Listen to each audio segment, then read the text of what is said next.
I have no right to exist. Now, I hear this from adoptees. You know, they keep trying to prove they have a right to exist where they feel as if they don't, and they try to hide in their woodwork or something. And there's a feeling of being unworthy or undeserving sometimes among adoptees, unlovable, and having no impact. This business of feeling as if you have no impact can answer a lot of people's questions about what is going on here. What are we dealing with? Because it's not as if adoptees will they take responsibility a lot of times for having been separated from their first mothers.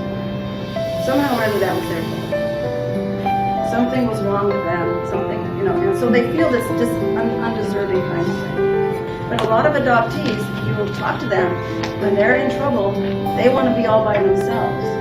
They don't want anybody, they don't want to talk to people, they want to go in a closet and, kind of isolate themselves. Well, I think that's because they were isolated in the beginning.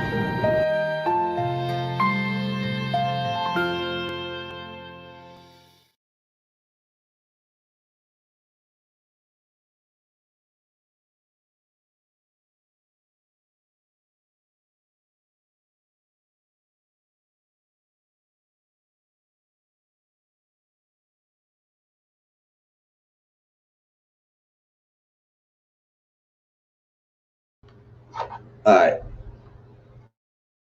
Can you guys hear me now? There we go. So we are back with another episode of the we are back with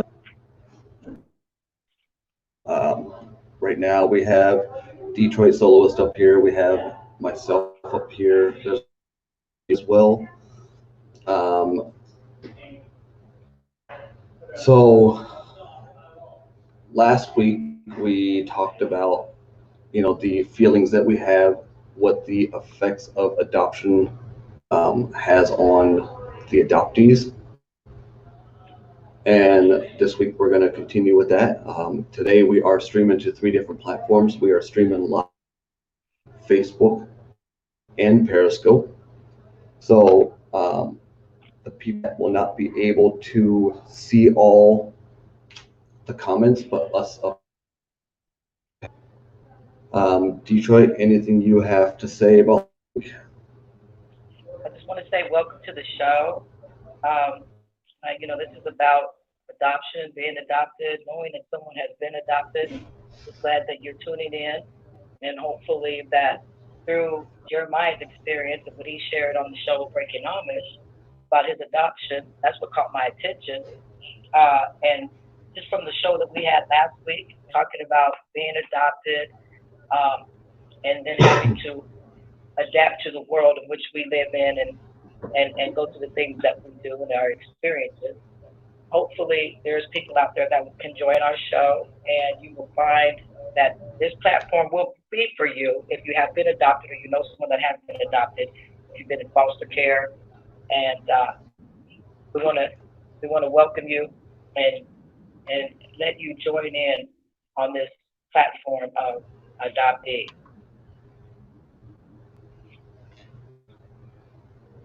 And while you're talking, I am looking for something right.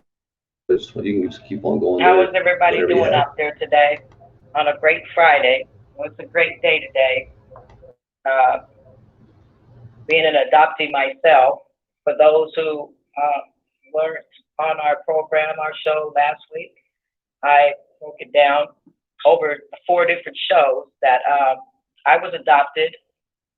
When I was first born, I was left in the hospital. My mother left me. And my biological mother had 6 children. I was the 3rd one born and the only one that she gave up for adoption. And I didn't find out that I was adopted until I was about 15 years old. And there was no discussion about it. We didn't talk about it. The words were, yes, you were adopted, and that was that. And up until I met Jeremiah at the age that I am, 57 years old, now I'm able to talk about it and, go through some things. And the majority of the people that were involved in my adoption have passed away now. So, I don't have anybody else to talk to about my feelings of pains and sorrows and not understanding why me or why not me. And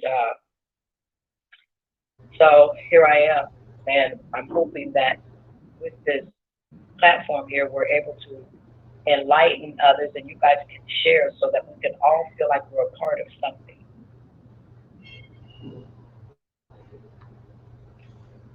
So right now, we are waiting on the people. The people have the links that are coming up here. So we're going to be waiting on them. But And while you're this is a waiting great there, go ahead. this is just a great opportunity. I want to just take a moment to, once again thank Jeremiah for taking the time out to, and create this platform for us adoptees. But not only that, and I don't know how it is for people that haven't been adopted, but for people that have been adopted, you understand that opening up and sharing with people, that's one of the hardest things. So when he did that on the show, it pulled me in. It made me feel like I wasn't alone, that there's somebody else out there that is going through the same thing or went through the same thing that I went through as far as adoption goes. So I just want to really thank him personally for sharing and being there for others, which Jeremiah does very well. Just, being there and opening up and being there for others. Had he not done that, I'm not sure like how I would feel or where I would be today. So I just want to thank him for that. And I want to thank you all for tuning in. If you know somebody that's been adopted, or if you've been adopted, or you have adopted children, you're thinking about adopting, you've been in foster care, then I invite you to share this with others. And please be open to share and talk to us too. We all grow, we all learn from this experience if we allow it to happen. I know that it's hard, but I'm here, and I still need answers as of what this whole adoption thing really is all about. And for those that are thinking about it right now, this would be a good show for them also. Because what you get to see is I'm the baby that they thought was so cute that, you wanted to play with and dress up. And here I am now, 57 years into the adoption. And I don't think that I'm that cute to them anymore. But, you know, and there's a process that goes So, on and on and on with adoption. so I'm not trying to be rude by being on my phone. I'm just sending the link out to all these people. Absolutely. So, but welcome on board, Fox Troyer. Hello, Fox We're Troyer. happy to have you on here.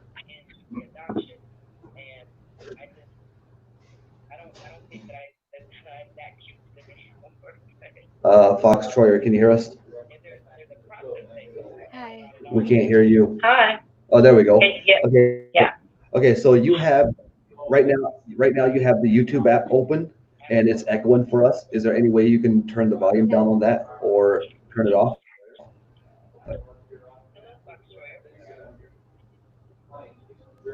And don't be afraid to speak Go ahead, up. Detroit. I have a loud voice, you guys, so don't let that intimidate you. Just think you can speak up so we can hear you. We want to be able to hear everybody and what you have to share because it's very important.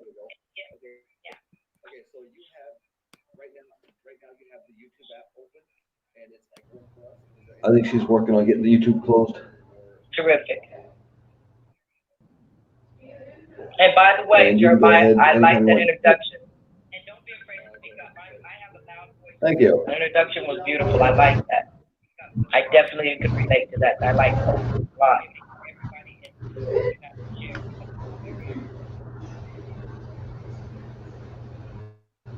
Oh, and by the way, while we're sitting here, I would like to share with the people that don't know. If you check out Jeremiah's background, that's the symbol for adoption, and November is Adoption Month. So if you weren't familiar with the triangle and the heart, that represents, and it's a white ribbon, right, Jeremiah? Yes, that is Uh-huh. the yep, that's what that is. And Yeah. that's for like international and everything adoption. Yeah.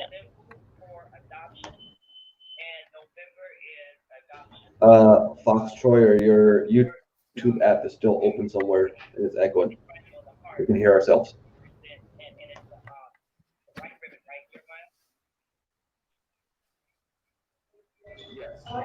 You can go ahead, Detroit. So, it's been a long week. For me, it seems like since we did the last show, and I see that a lot of people responded and they left comments and things like that. We really appreciate that. Don't be afraid to ask us anything. If we know the answers or we've been through it ourselves, that's how we grow and we learn about what adoptees go through, what people that have adopted go through. And I would really like to hear from people out there that have adopted and that intend to adopt, and for those in foster care that didn't get adopted. Um, I won't lie to you, like with being an adoptee, I find myself um, being a little selfish to where at moments I feel like I have to stop everything and say me, because I feel like I'm still standing there throwing my hands up like, don't forget about me. So I tend to want all the attention. I'm going to need it at that moment, because abandonment is something that, I really suffered and went through a lot. I still do that. I don't like to be left out. So, but I'm very curious about how it is for those that were in foster care and that didn't get adopted. I have a sister that was in foster care, and I didn't ask her. I guess I should have after all these years. I didn't ask her, did she ever wonder if someone would come and that she could call mom and dad. But the people that adopted me did adopt her, and it's really odd because to this day we never really asked each other questions about how we felt about adoption. I think that it just shows. It's just something that just is. So I want to start to get past that in life and maybe start talking about it more, so that I don't have a lot of bitterness going on. Detroit, what are the three feelings that you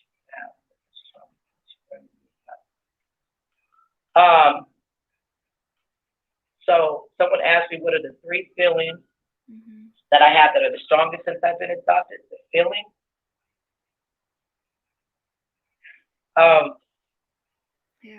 The strongest feelings that I have, I still feel it, the feeling of abandonment, the feeling of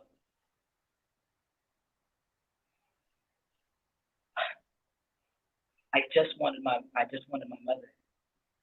The feeling of I just needed a mother's touch. I just needed a mother's love. And then the feeling of emptiness. And I'm sorry, I don't harbor any feelings of anything other than that. Those are the main three for me. How about you, Jeremiah?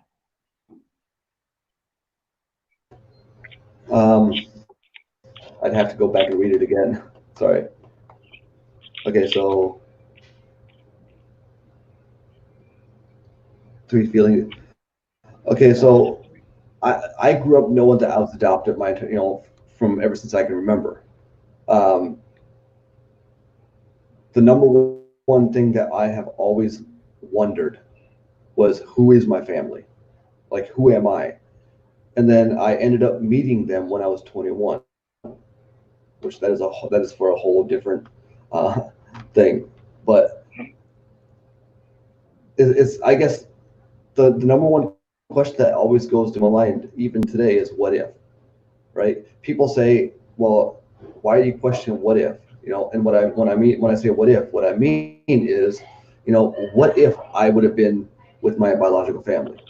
What if I would have been adopted into a different home, right? Because I wasn't adopted into the greatest home, and I apologize about the background. I'm in the hotel here in Florida, so I'm down here in the office thing. But those are, what if is the number one question that has always gone through my mind. Yeah, I think that's and how I it is also for a saw lot of adoptees. I also saw that Annie is in the chat. She said that she's going to be up here. She's saying she's scared to come up. There's nothing to be scared about. Annie, I gave you the link. You're more than welcome to come up here. We're not going to force you. but we would Yeah, love just to have you up here. don't be afraid. Like, you know, the the thing about fear right now is I think Jeremiah actually probably took on the biggest bulk of fear by just talking about this on a show, on a TV show where that's not what I believe that the direction that he was even going in. I think that it just spilled out, and once it was said, that had to be the biggest fear of all because he had no safety net, nobody around him. It wasn't set up. They didn't know that that's what he was about. Where he was about to go. So, kind of think about that and use that. We understand fear. Is what I'm saying. We understand fear for sure, but it's okay. You're safe with us up here today.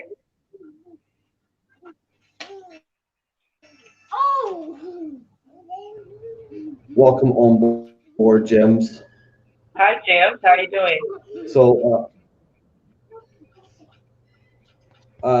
the question I have for Fox and Gems both, how old were you guys when you guys were adopted?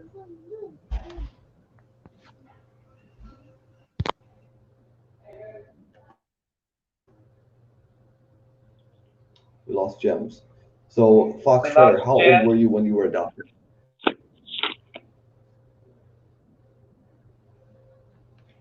Can she hear us? Can you hear us, Fox?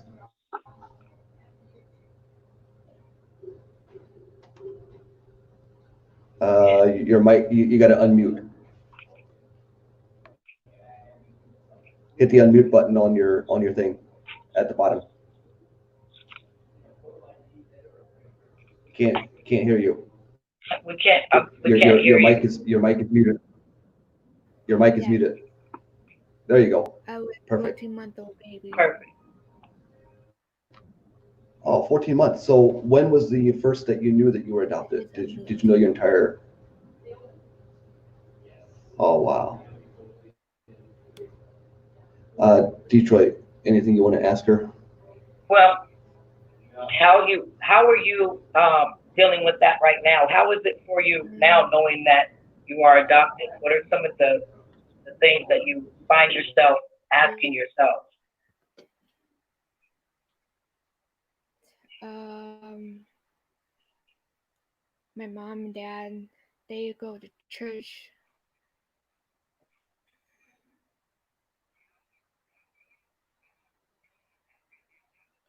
So is this are you talking about your adopted parents or your biological parents? Um, I don't know, it's hard.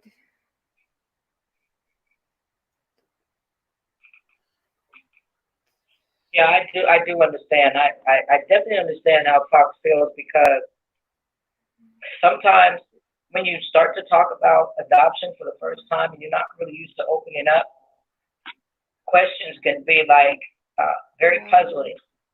Yeah. My biological parents, my mom was 17 years old. That's young. And how old was your father? So we're Yeah. They were both young. Yeah. Mm-hmm.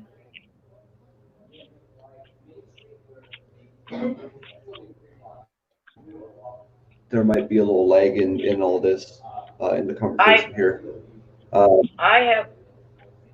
I'm sorry. What was that, Jeremiah? No, you can go ahead. I noticed that. The bad guy, he raped my mom. Oh, okay, okay, Yeah. okay.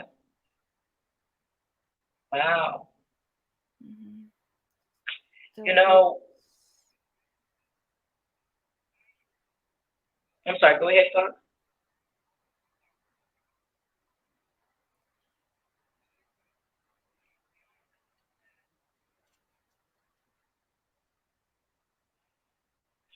I understand that we're talking about adoption.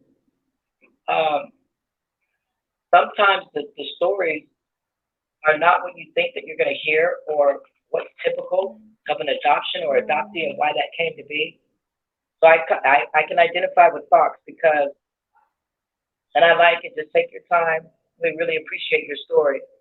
It's not easy, and I hope that people out there that's listening to this, you understand that everybody's story is so different.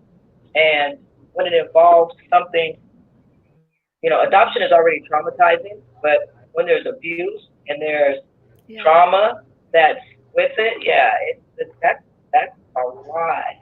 Like, you're doing really good to be here with us today, and I really appreciate that because I respect that. I feel for you. I feel for you. I know that it's hard.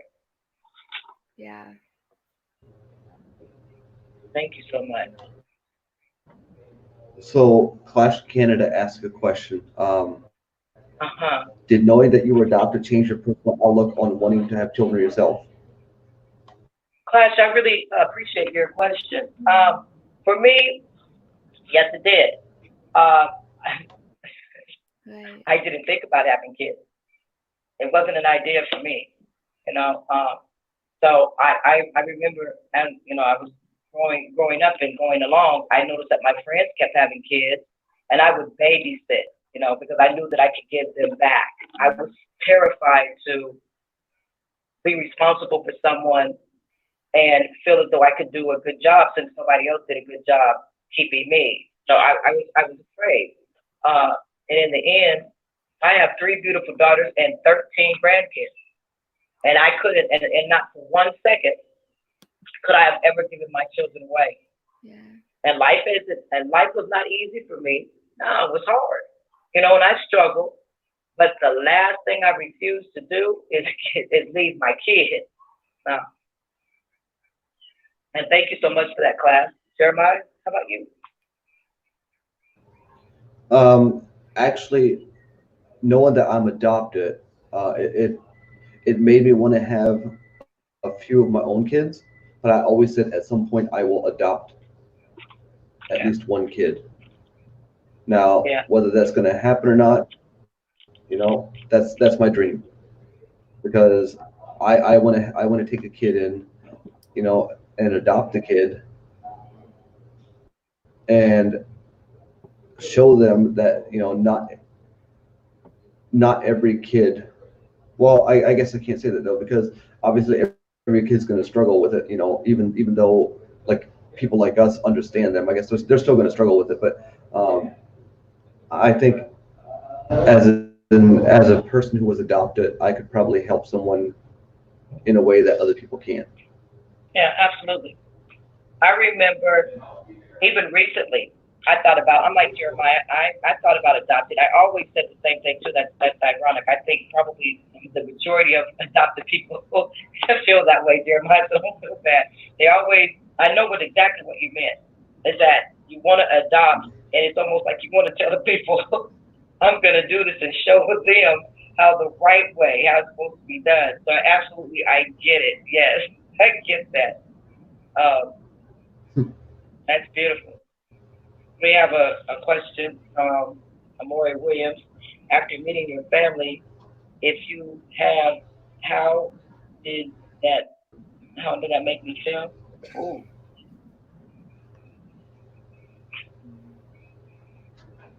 Fox, you want to get in here anywhere?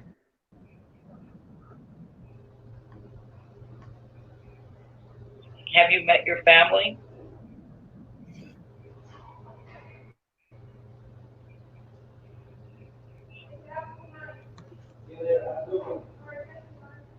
I think I'm going to give her a little bit more time to adjust her equipment. What about you, Jeremiah? How does that? Have you had a chance to meet your family, and how did that go for you? And have my own. Oh, No, I haven't.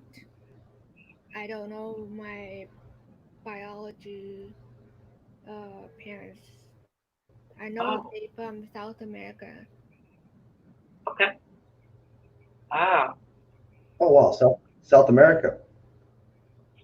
Wow. Yeah. So she knows, and see, this is, and thank you so much for that, Fox. I really appreciate that.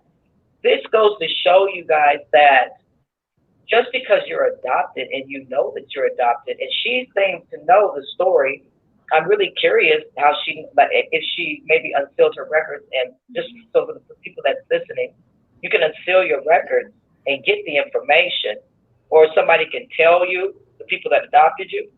But for Fox, like, this is amazing because not only was she given up for adoption, and then her mother was abused and traumatized, and that goes over to the baby too.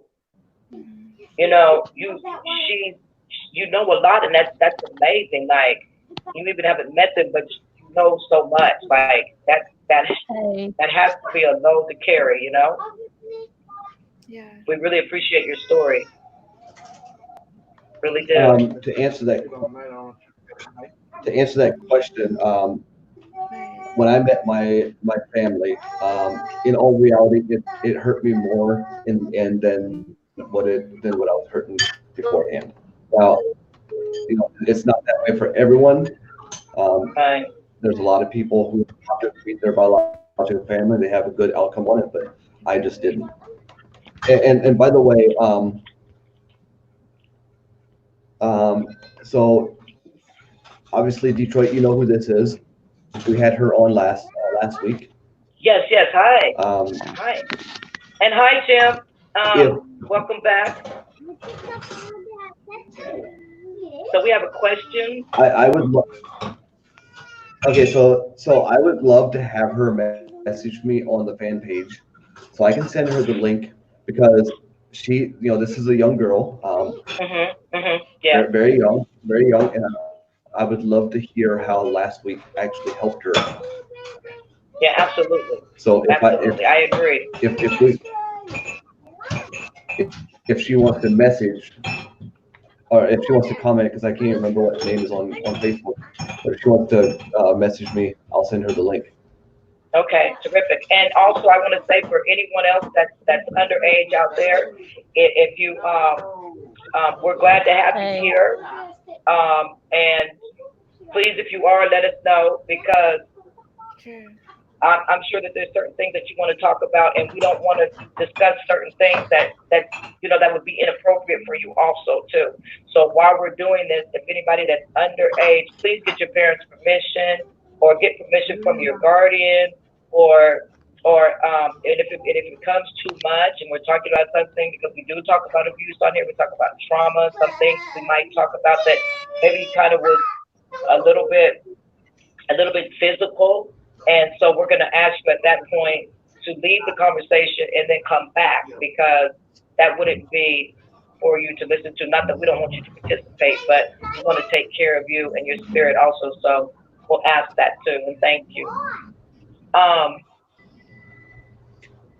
so the question was about what was the question about meeting the how do I did I ever think about how my life would be if I wasn't adopted? Oh, absolutely.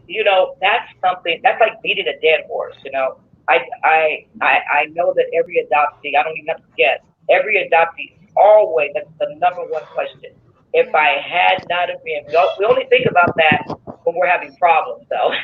We don't think about that when things are going great, right? We think about that when we're having problems, when we're feeling lonely or abandoned, when all those adoption issues come up. Then we always say, I wonder how life would be if I had not been adopted. Oh, absolutely. But you know what? Me personally, when I get over that that beating that dead horse over and over, like what life would be like, because I'm never gonna know. I come to the realization that it is what it is, and this is what I'm left with, and I just hope that I can do better tomorrow. But yeah, I always wonder what it would be like if I had not been adopted. And there's something. Sometimes I think I might have been a better person, and then sometimes I'm like, I don't. Uh-huh. You know, Yeah. you ever have those issues, Fox? You ever think about wonder if, huh? Right. Yeah. Gems, Wonder if. Gems, can you hear us?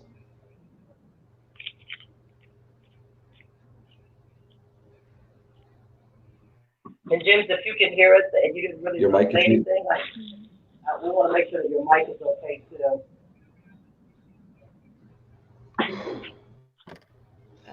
And if anybody Okay, wants, so If I wouldn't found, I'll be in the street. Okay, can you repeat that again for us, please?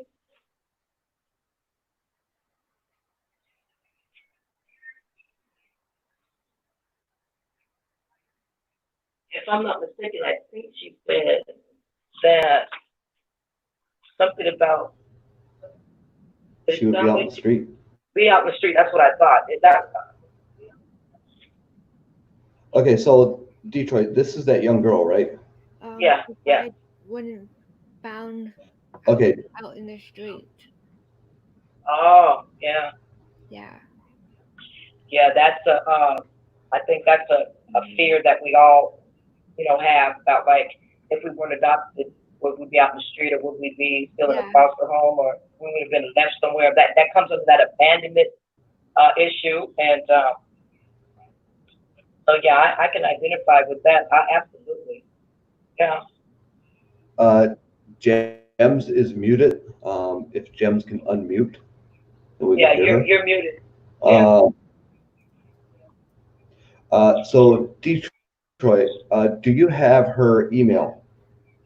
Jim? No, the other one that's in the chat. No. Huh? Do you have her on any social media? I would have to go back and look. I'm not sure, but if she can send that, I would really appreciate it. I can check. If she can hang in. Because she doesn't have Facebook, so I can't. Right. She doesn't have Facebook herself. If you have a personal email, and you can get that to us, I would really appreciate it. Or I'd be willing to give out mine too. And then if she had given something before, we will have YouTube on here later on in the show. I'm sure that he got a few emails and contacts in. We're really good at getting that. Yes. What's going on, Jim? We can hear you. Now we hear you. Can you hear us?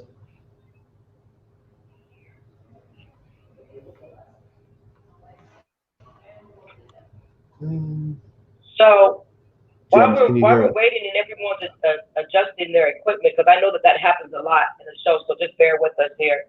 While we're sitting here, and I had mentioned something earlier, Jeremiah. You remember we were talking about how people come to find out about being adopted and like who their parents were, things like that. Oh yeah, yes, I do. Yes, let me stop for a minute. Yes, I do. I do have her email. Yes, I wasn't realizing that this was the same person. Okay, I get it. Yes, I do. Yes, thank you, Jim. Yes, I do. Absolutely. Yes.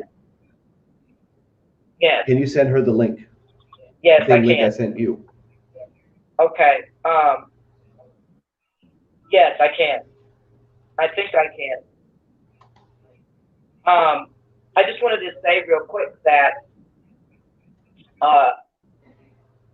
some of us find out a lot of our information after we unseal our records. I'm just curious of how many people really went through the process of unsealing the records to find out who your biological parents were, where you were adopted, how it all began and everything. That's how I found out a lot of things, even though people were telling me. That's how I wanted to know for myself, because when you're adopted, you hear the mother's side of the family side of the story, you hear the father's side of the story, and then you hear people that were friends with your family as to why you were adopted. But that paperwork that's in the courthouse, that seal that you can unseal at the age of 18, there's your proof. Instead of you getting all the finger pointing at it was their fault, it was their fault. And there was a question that was up there, Jeremiah. No. So Aaron asked, what is this link about? The link is for people, is for the ones that are coming up on the panel. And somebody said something about something dead or something. There was something up there. I want to make. Yeah. get I back want to here. make sure that, okay, if I wasn't adopted, I would have been. Oh, Heather, I'm sorry to hear that. Yeah. Thanks for sharing that. I didn't want to go And let that Heather, go by. Yeah. Heather, I have you on Messenger on my fan page. If you want to come up here, I will send you the link. If you guys give me a minute, I need to exit for a minute. I want to make sure that one of the people that want to be on the panel gets the link, and so I'm going to step away for a minute, and so I'll be right back, guys. And while I'm gone, kind of like if you have some questions that you've been wanting to ask Jeremiah personally, this is the time to do it. That would be great. Once again, I just want to really thank Jeremiah for opening up his life and talking about his adoption on Breaking Amish. That's not something easy to do on national TV, because like I said, that day, that's not what he went there to go do. So and we as adoptees, we know, like, sometimes it just spills out, and we just, in a minute, and he really lost it, and he opened up his heart to the world. And that's how I got to know Jeremiah from that adoption point of view. And the fact that he's here this evening is so great. And I feel safe now, I feel like if he did that, and he's a guy too, like, come on, he opened up like that and poured his heart out. That was real. That was real. So, you guys feel free to ask Jeremiah some questions. I will be right back. Okay. Noli D, I got your text, and I did send you the link just now. You're more than welcome to jump up here right now if you want. And Heather, I don't know if you said you wanted to come up here or not. I missed it if you did. But the whole point of this is for people to get their story out there if they want it out there. We're all in this together. We're all like, how can I say this? We're all here to help each other, to uplift each other. And Noli, I would love for you to come up here right now. But there's hope out there for the people who feel like it's not worth it. Give me 1 second. Gems in the background. Okay, there we go.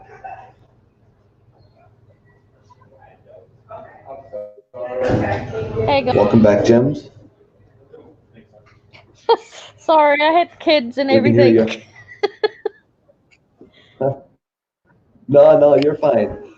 But while we have you up here, how old were you when you were adopted?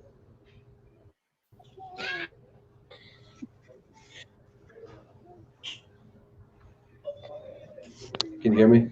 By the age of. Oh, hang on, guys. Sounds like your service isn't the greatest. It happens. There we go. What's going on, Noli? Not much, not much. I wanted to come up at the end. That way, I could just give a few finishing words. I was talking with people in the feed, just one-on-one, and letting them know that everybody's supported, everyone's loved here, and that, especially for people who have been adopted. I mean, everyone has at least a small sense of abandonment issues or fear of abandonment or fear of rejection. But it's far more intense and deeper for people like you who have been adopted. And I think it's important that we are all sensitive to that and understand that, no, it is not the same. We cannot compare our pains with each other. My worst day is no better or no worse than anyone else's worst day. My worst day, I was drowned by my stepmom when I was 5 years old. I have to say that was my worst day. It is no worse than somebody having the slightest feel of rejection because their dad works late. No worse than that person's worst day, because it's their worst day. There's nothing that anybody has gone through that we can't be sensitive to and allow them to feel the way that they are feeling. We shouldn't take the power from it. We shouldn't take, we should never deny somebody how they feel, I guess is what I'm trying to say. And I just wanted to make sure that we all continue to give each other that lift up and to be strength for each other. That's all. So, are you adopted? No, but I wish I would have been. Okay.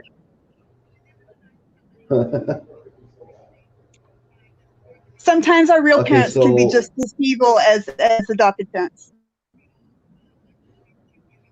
So Grim Reaper asked, is there a large amount of persons adopted in the Amish community? Yes, 100%. 100%. So give me 1 second here, see if I can respond to this. But you can go ahead, Noli.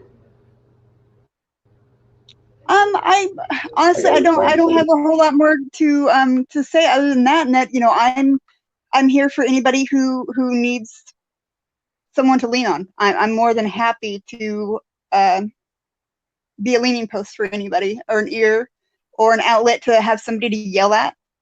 Sometimes that's what people need, is someone to scream at and to just say, I don't understand, why do I feel this way? Or why do I not have that bond that emptiness that I'm feeling inside? You know, why can't that be filled by, you know, the love from someone else that I've been denied?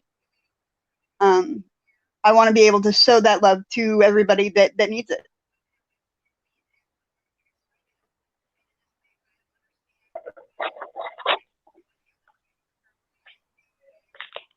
Oh, Hi. Hi, Troy. Hi. And while you guys are talking, I'm Hi, going Molly to send D. a link. hi, Okay. sweetheart. It's so nice to talk to you. Hi, you too. You are Greetings, a joy. everybody. Oh, thanks, guys. You know, it's a joy to be up here with Jeremiah, to be up here with you guys, to get this message out here, because, you know, adoption has separated all of us, but it's also brought us all together too, you know? And I feel like we're the special ones today, and we're the lucky ones, because I get to be up here with Fox, and I get to be here with you, Noli D. I get to be up here with Jeremiah. I get to be out here with everyone out here that's in the chat. I appreciate you guys so much. And if you could just spread the word and spread the information, because I'm starting to believe that, I believe that 1 out of every 4 families, there's either been an adoption, there's been kids that have been in foster care, there's been families that have been divided, something to do with children. We will get into the foster care, CPS issues later on tonight in the show, but I really want to focus on just us personally, focus on how we're feeling, how we're doing. I want to, you know, tap in and see how everybody's feeling today on Friday as an adoptee, or who's ever out there that's going to adopt. I think that's beautiful.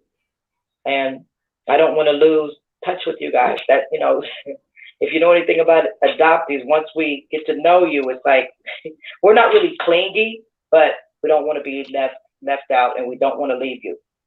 So I'm glad to be here, and I'm glad to see all of you. I am posting my email in the feed, on the YouTube feed, if anybody wants to reach out to me at any time. It might take me a couple days to get back to you. I am a busy lady. Oh, but I will get back to you. Terrific. We like that. Thanks so much. Would you like to share with us a little bit about your story? Oh my, there's kids in the feed. My mother and father were divorced when I was really young. I don't even remember it, but the trauma started about that time. I don't remember this. Only my brother and sister remember this. But when my father got custody of us, my mother and her boyfriend had decided that they were going to run to Canada. And they didn't want to take us with them, but they didn't want my dad to have us either. And I think you might know where this is going. Yes, I do.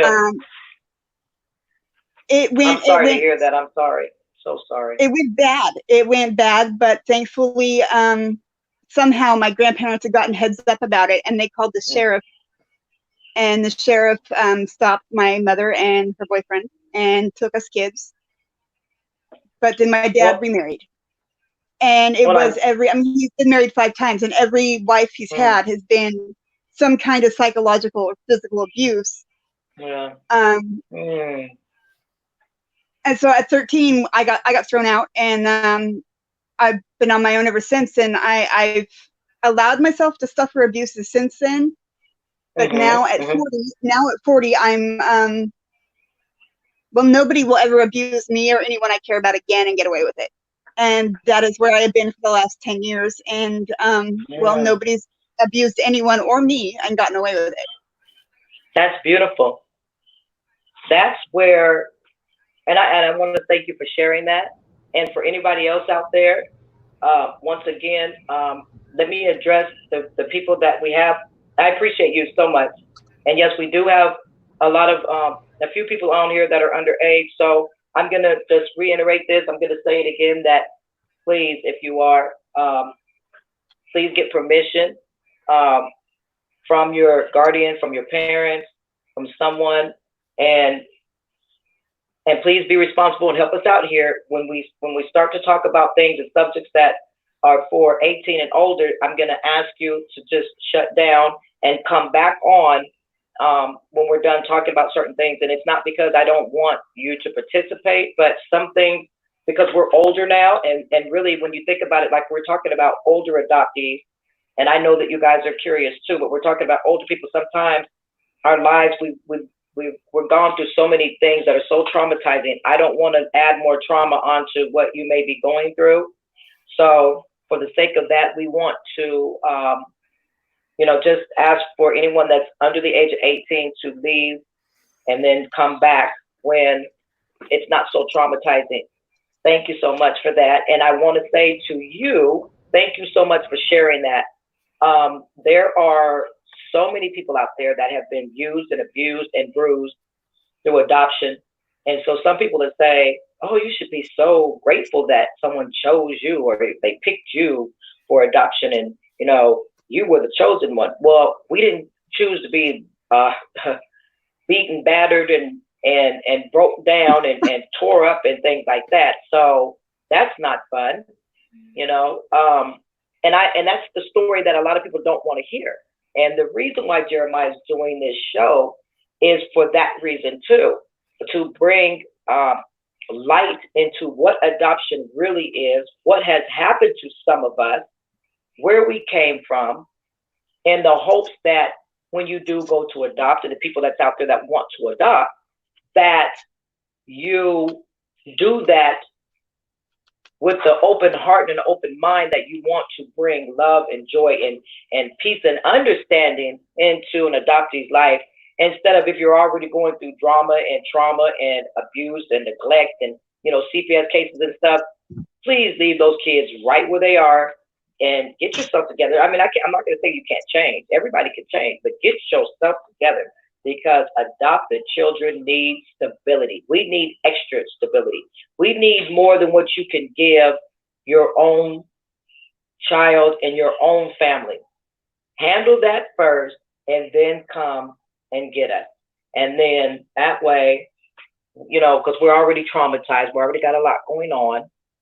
And it just helps everybody all the way around. I am so sorry that you had to go through that at such a young age, and then the moving around, all that moving around, and then going from the father, and then you have to move over here to Canada. That is so much on a child, and I'm so sorry that you had to endure all of that. And I'm really glad that you now at 40 have decided, you know what, I'm not doing this anymore, and I'm not going to allow you to do it to me anymore. Kudos to you.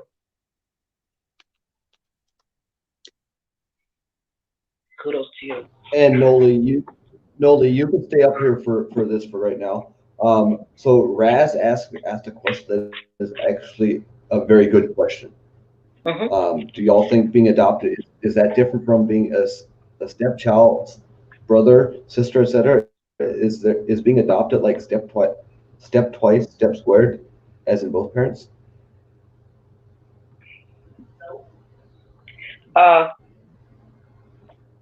Being adopted is like nothing other than, there's nothing out there that quite fits that emotion.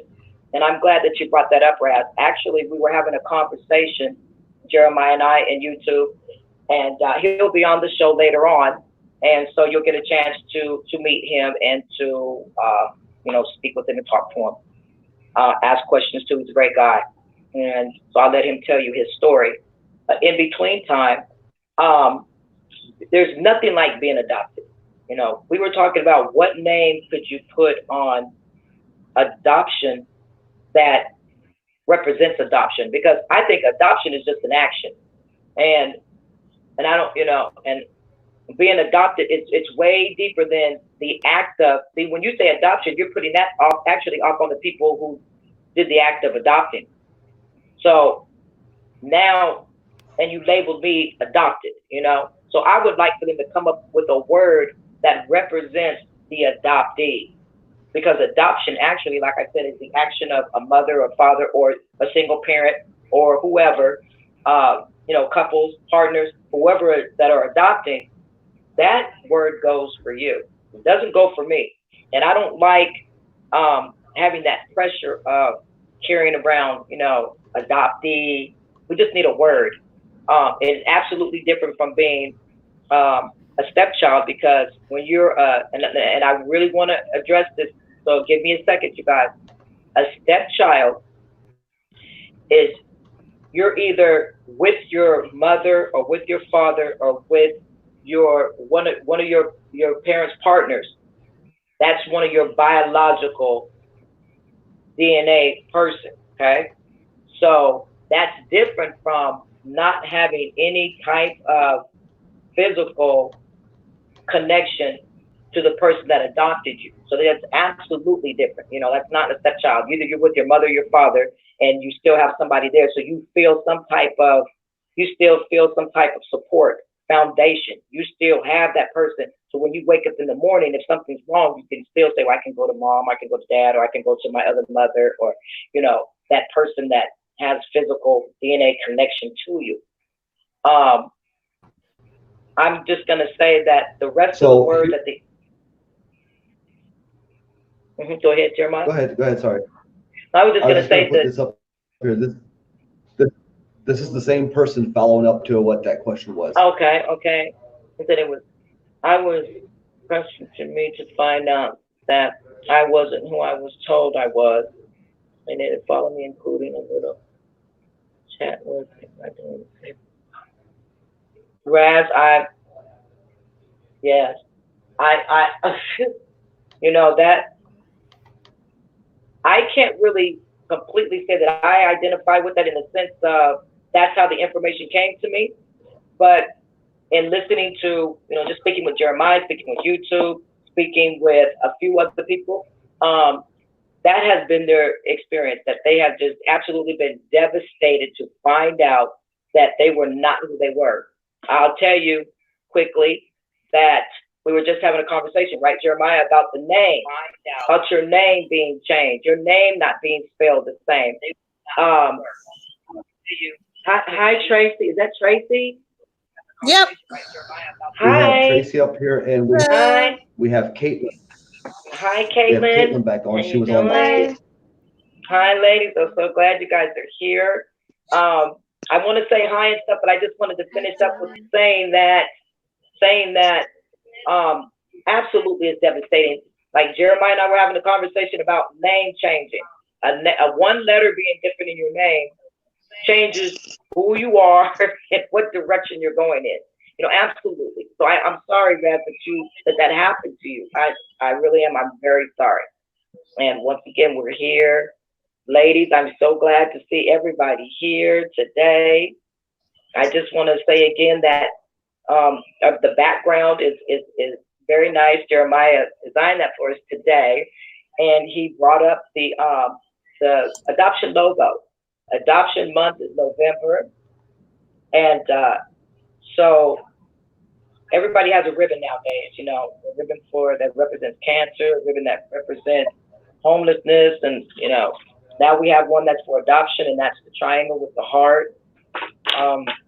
And so that's why we have the background here today. And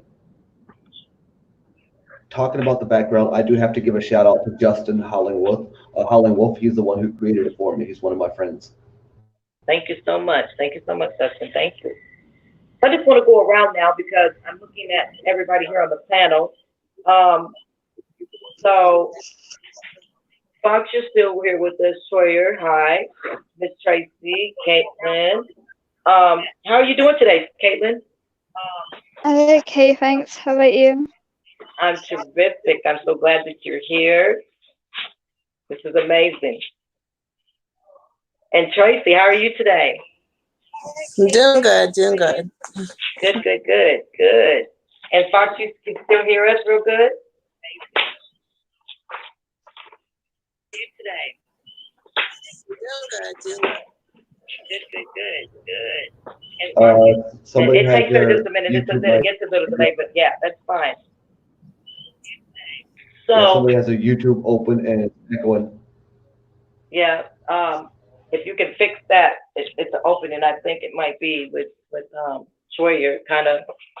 Okay, so now that I have you ladies up here, I just want to kind of go over some things that some of the people that were streaming and asking us the questions about. Wait a minute, we did have a question come through, Jeremiah, and from Amore Williams, and I didn't want to miss that question. But while we're finding that question, Tracy, so can you share with us a little bit about your story? Yeah, my story is a little bit different than most of you guys. My birth mother is my mom. I was raised by a man that I call my dad to this day that adopted me. However, I was raised to believe that he was my biological father. Never told I was adopted. Being a nosy kid, I went through the firebox and found my adoption papers at 10. Right. So that stirred up a lot of controversy. So I found out my birth father gave his rights up to me at 3. So I guess, like I messaged to Jeremiah, it's just a matter of making you feel not worthy. What's wrong with you? What did you do wrong? Those feelings haven't ever left me over 40 some years. So, you know, I can kind of relate, but in a different way, I guess. Yeah. Well, first I want to say that thank you for sharing that. And, you know, it's amazing how it's something about adoption that we never get over that initial action. It's not, no matter what we're doing in life, it always comes back to being adopted. And I'm listening to you say, even though you experienced this at a young age, now that you're older, it's almost like we're just carrying around this ball and chain. And you know, and that's why I'm here too, you guys, because it's almost like I'm afraid to cut it off. And like, I know that I need to let it go. And there's almost no right or wrong answer to this. You know, I'm so glad that Jeremiah opened up this panel and opened up this discussion, because just think if we had this 25 years ago, you know? Right. I'm thinking, like, especially you and I, you know, as being women, and everything is always about how we look, how we feel, how we're doing, and it just affects our everyday living. I think this is amazing. Right. That if somebody out there that's young that can really get this, and that's why I'm telling everybody out there, please, please ask, even if you don't know someone has been adopted, or they're adopting somebody, or they've been in foster care, they have a CPS case or whatever it may be, put the word out there, because this is something that a lot of people won't tell you, you know? You could be sitting right next to somebody, never knew that they were adopted, but invite them to the channel, invite them to our panel, and you know, maybe just to listen, and that you may find out something that you didn't know, that you know what, they were adopted too. Because I really, this is healing. This has been very healing for me, and I'm so glad that I get a chance to meet you guys. And I just want to iterate again that we do have some people that are underage. So when we go to share these stories, let's kind of be a little bit kinder to the ears. And if you're listening and you're under the age of 18, when you do hear something that is abusive and too much that you know that you shouldn't be listening, you didn't get your parents' permission, I'm going to ask you just to leave for that brief moment and then come on back. Caitlin. Yeah, How are you doing today? I'm okay. Good. Good to hear you. So from our last show, how did that help you? How did that impact you? Have you thought about some things? And Yeah, I've been thinking about talking to my mum, my adoptive mum, some more about it, because I knew that now that I'm getting towards 16, I'm allowed more information, and I'm going to ask her if she can do some more research for me, because I really want to know more. And me and my sister, in this past week, my blood sister, we've actually been speaking a lot more. Wow. And see, you guys, this is what this is about. Because when you could begin to talk about this, just think like, if there wasn't a way to even to reach Caitlin, and there's no way that she would have been able to change that with her biological sister, that's something that's another ball and chain to be dragging around for the rest of your life. So thank you so much for sharing that. And Jeremiah, like, you know, I just want to take a moment to say, you're moving mountains, you know, you're moving mountains. And we really appreciate that for you, because for helping us, for being there for us, because, you know, your life, Caitlin, can be very. I understand we're not going to be like getting a whole lot of numbers in, you know what I mean? It's like, it's not like gonna be 100 viewers at one time, whatever. But my goal is to get it out to as many people as possible. And I think if we keep moving forward the way we are, I fully believe it's gonna be out there, and it's gonna help a whole lot of people, which is what my goal is. You know, Yeah. I just want people to actually, I guess I could say, feel free about themselves, not feel like they're entrapped in this tiny little box that we're in. You know, I mean, I'm not saying that all of the adoptees feel that way, but most of them do. You know, and I just want people to be able to feel comfortable to put their story out there.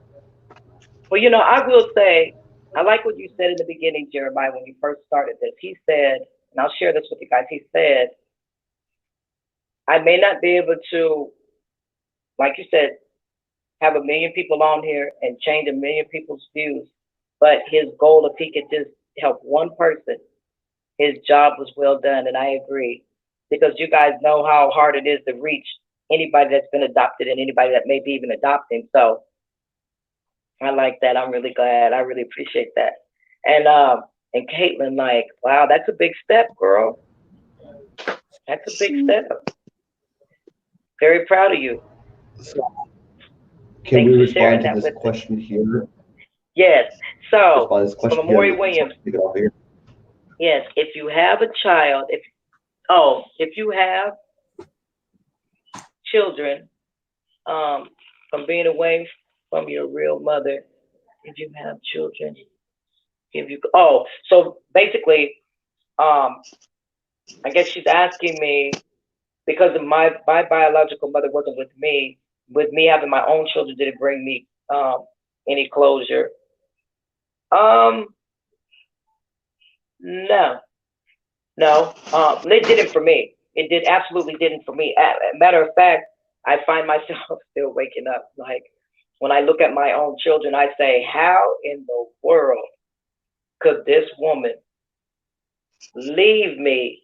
And I can't do that to my kids. There's no way. I see Tracy shaking her head like, absolutely, Yes, absolutely. ma'am. You know, Yes, ma'am. yeah, because I think there's I'm more no way. protective.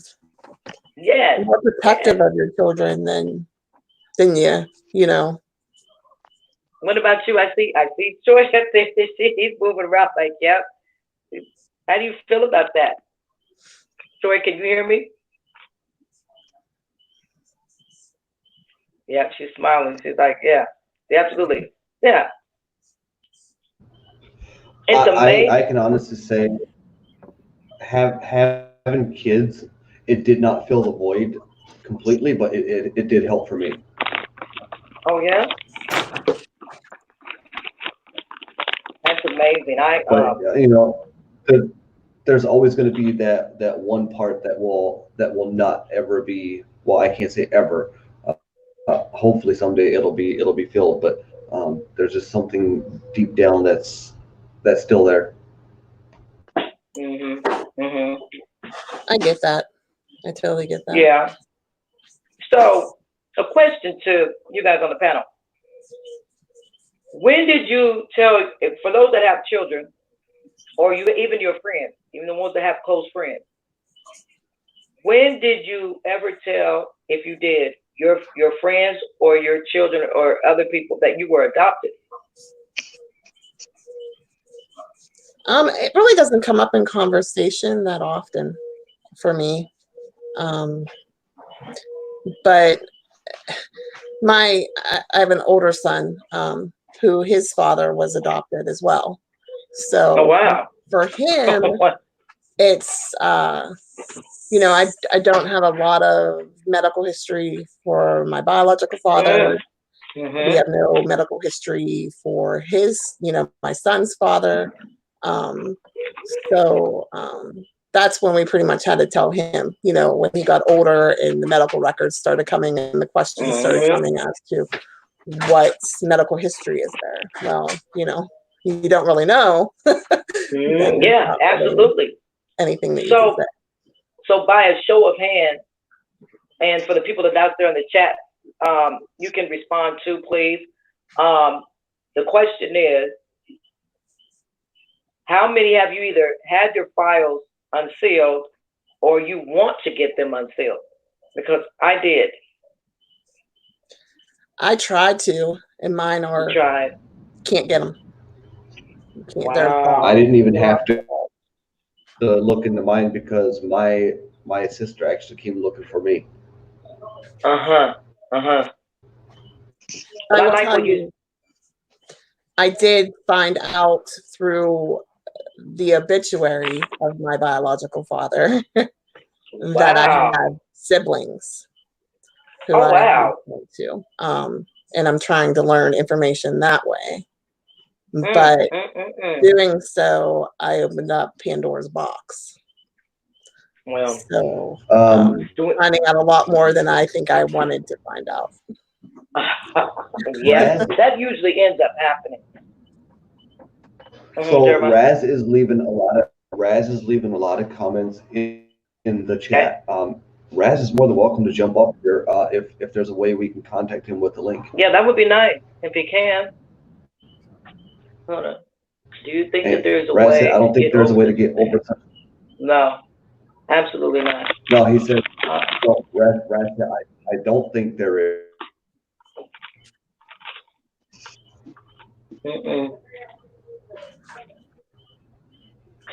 Well, for me personally, see, when I think about, this is why I wish they had a different word for adoption, because I don't feel like I was a part of the adoption process. I think the adoption process went out to the people who signed the paperwork and who wanted me. So that's where the adoption part went. And so I can't get over that. And I don't think that I'll be able to ever get over the fact that, like I said, here's a woman, forget that she's my mother, here's a woman that didn't care enough, regardless of the situation. I don't care what situation. I've been in so many situations. At the age of 57, I've been in a lot of situations with my children, but I didn't leave them behind. There's just no, I can't. Like, I can't even, there's no rationality to that. Hi, Green Reaper. There has always been one question in my mind. Why is adoption so hush hush? I think it's wrong.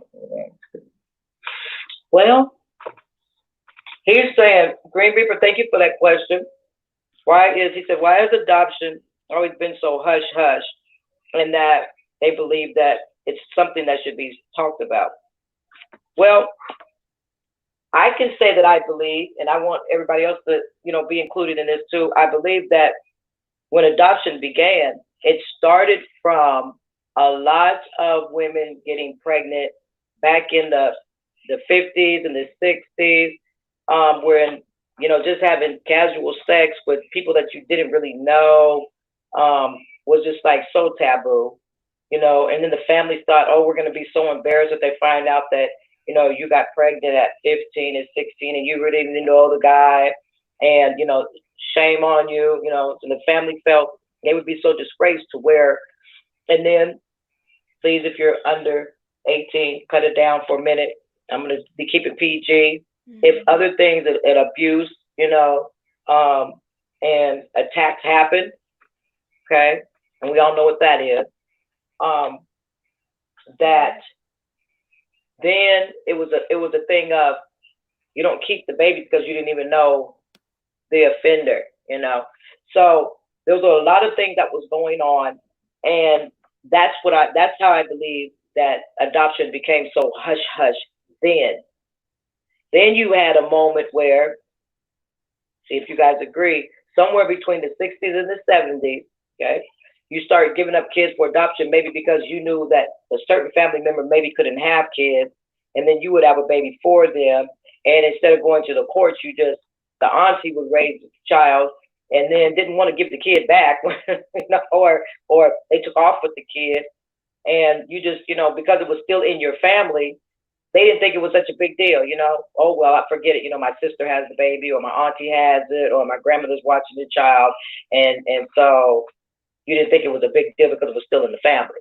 And so now that becomes hush hush, because then you don't want the child to know that that's really your mother, and you was raised to believe that was your sister, And nowadays, here we are now going into, 2020, and I'm going to bring this up now. Here it goes.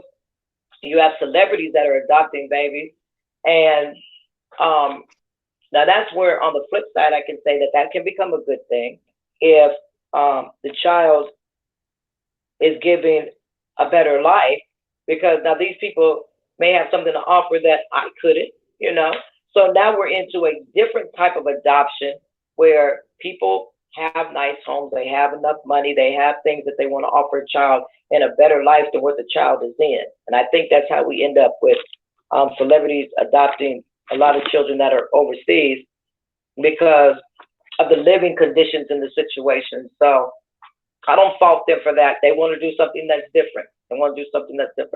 But at least I noticed that they're telling the kids that they're adopted. You're seeing it on TV. You're seeing it in the magazine. So the kids know that they were adopted, and they see that they're loved. And I can't tell you what's going on behind the scenes. We as adoptees, we know that there's going to be some issues personally, but at least that they can see that I was adopted. My parents, showed the world that they do care about me. And I still say to a lot of people that's out there, I invite celebrities to come on to this panel and come on to the show. And I would really like for a couple of them to explain what made them go to want to adopt and how is that working for them. And then maybe they can hear how an adoptee feels, because I came from a good family, you guys. My parents had everything that they could offer me, right? And but that couldn't change my feelings. I still feel abandoned, adopted, dirty some days, Right. And then I become delusional to where I think that I'm better than somebody. I think I'm greater than, and then I become very arrogant and, I was adopted. So, I mean, there's something special about me. And the reality kicks back into where, we're just, we're kind of messed up there. And by the way, any question that I put up here, anybody on the panel to respond to, so you guys can Yes, please jump in do. and respond to any of these questions. And I'm actually going to put one up right now. Terrific. Okay. It's not really a question. It's more or less a statement. Tracy or Caitlin, would you like to take that one? Or Fox up there? Anybody?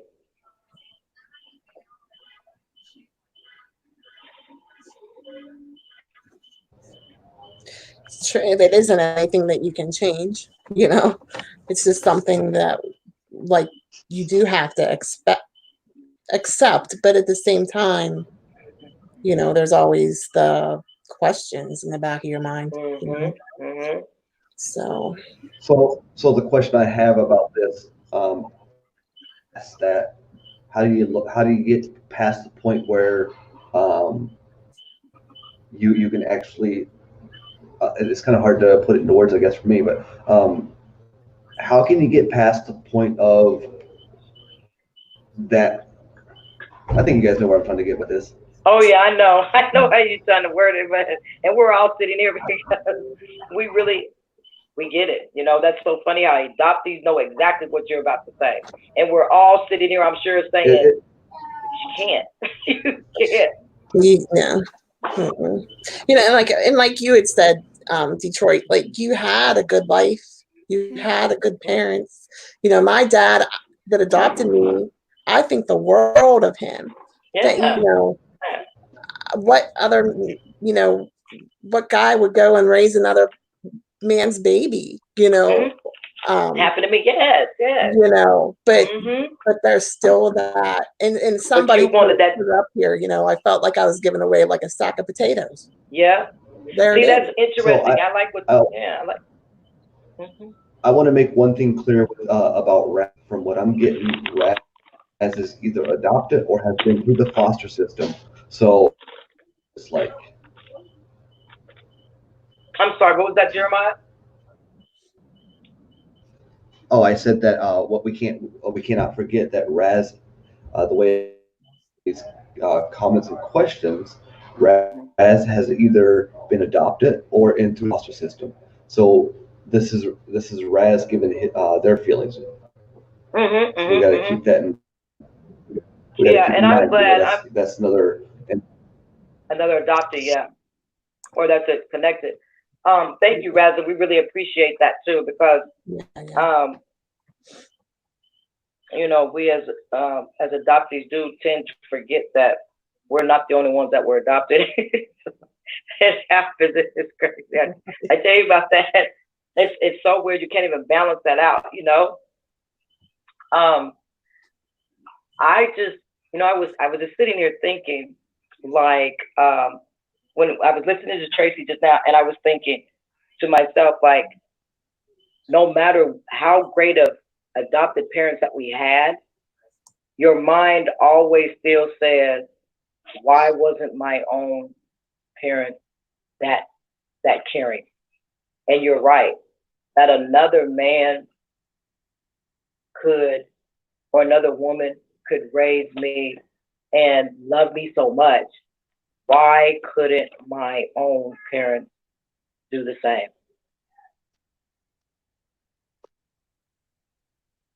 Oh, okay. Oh, wow.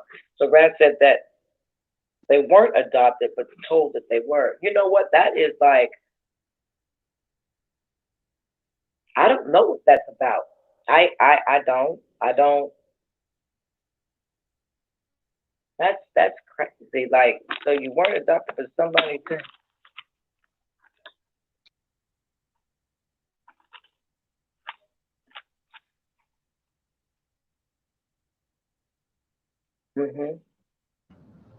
So here's a good one. I'm just simply going through and getting all the questions. Absolutely. Do you blame yourself? You weren't good enough for the family you were giving. Do I blame myself that I wasn't good enough for the family that chose me to be adopted to? or I wasn't? Do Do I you blame blame myself? yourself or think, yeah, or Oh, think you weren't good enough?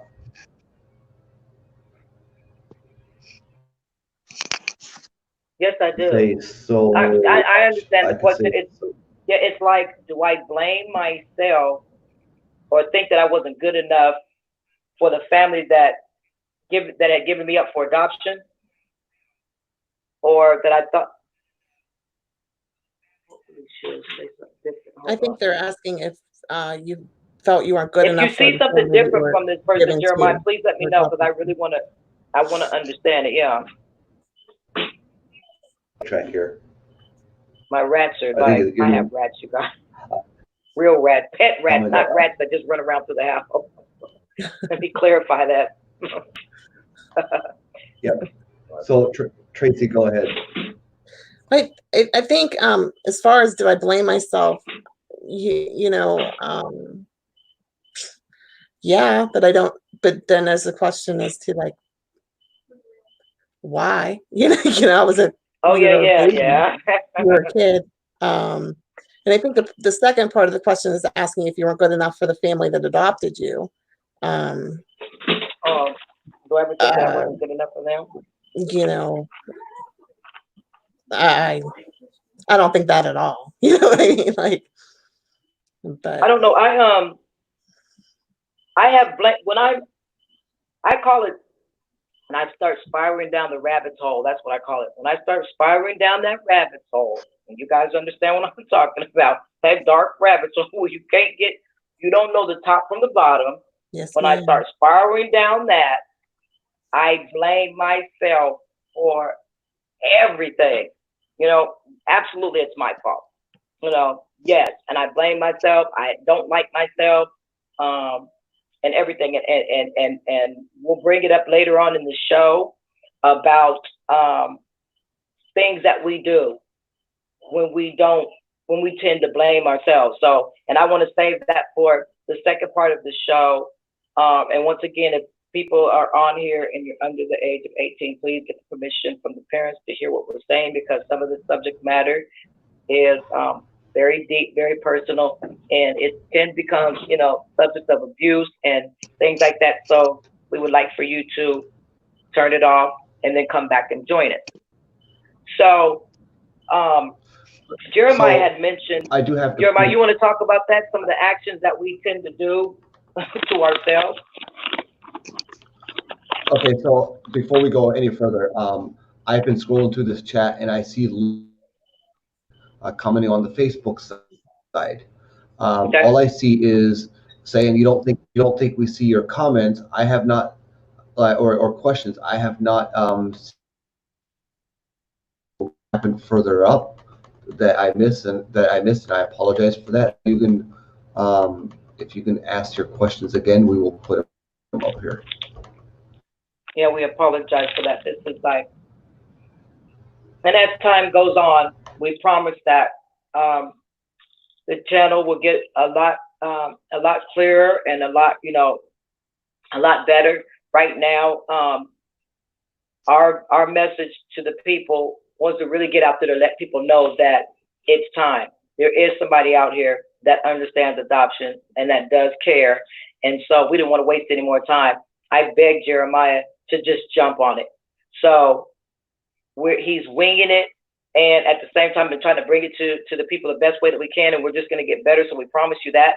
But he didn't want to waste any more time, because he had no idea that the impact that he had on people and the urgency that was needed for adoption.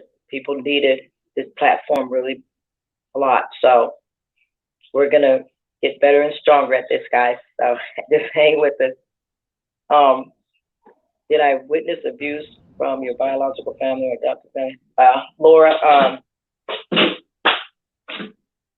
yep.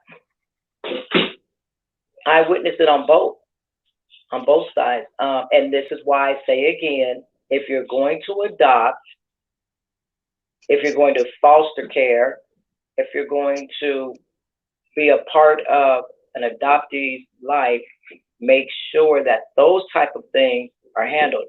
I'm not saying that you can't overcome having an anger issue, or maybe like you hit somebody once and you're going to counseling, you're trying to get over that. I understand that.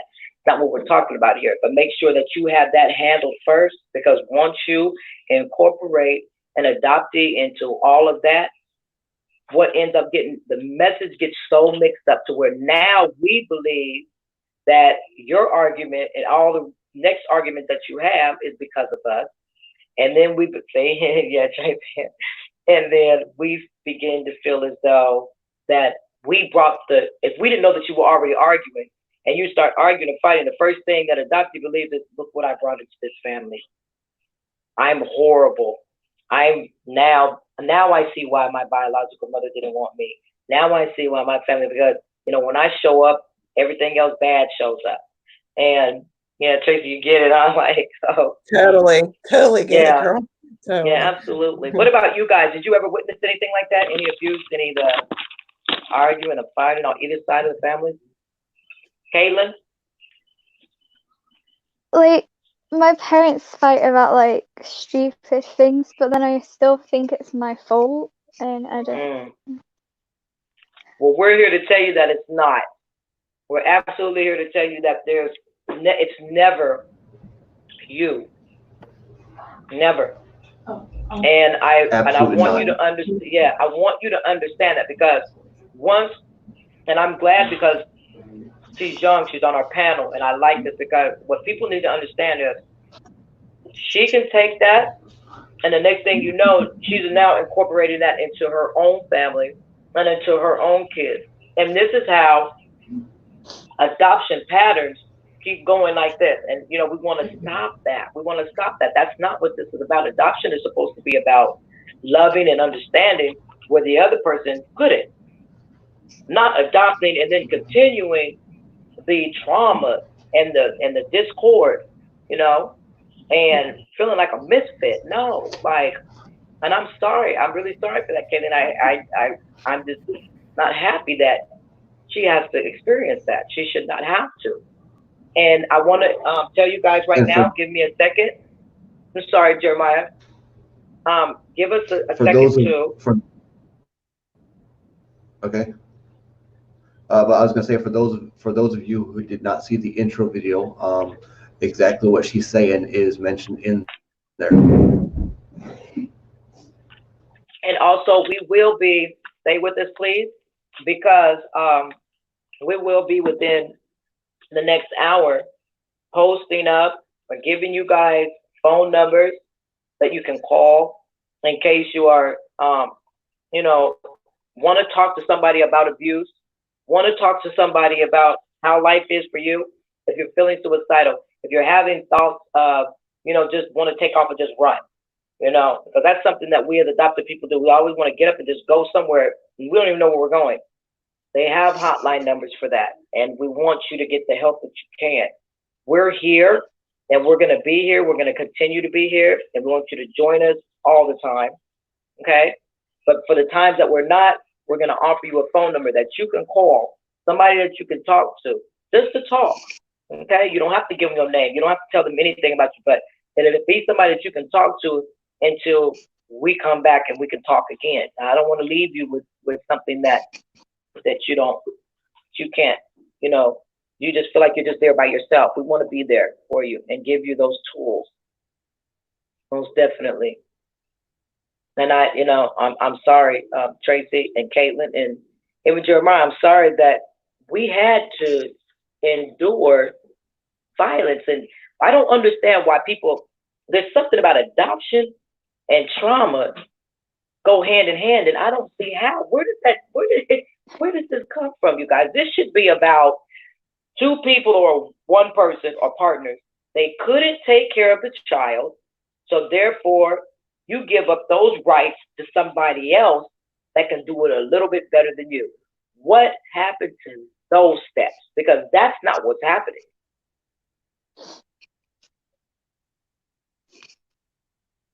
And I'm looking at Tracy's face because I know that she knows, and it's so sad, isn't it? It's like, how did that happen like that, though? How did we get from, here's a child that's in need, here's a teenager that's in need.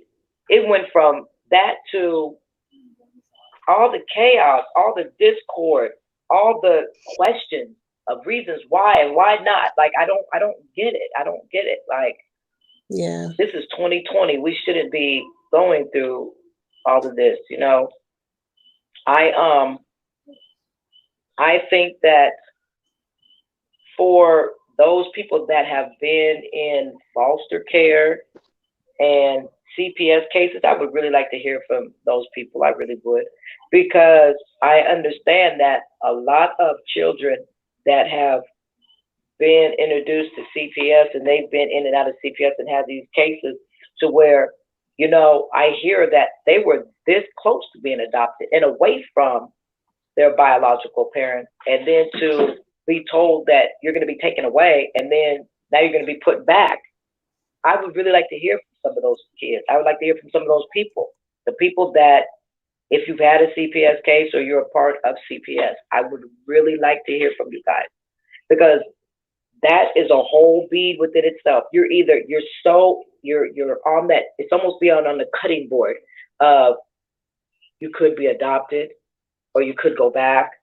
And some kids, they do this and they go back several times. And that's not cool. That's not cool. That's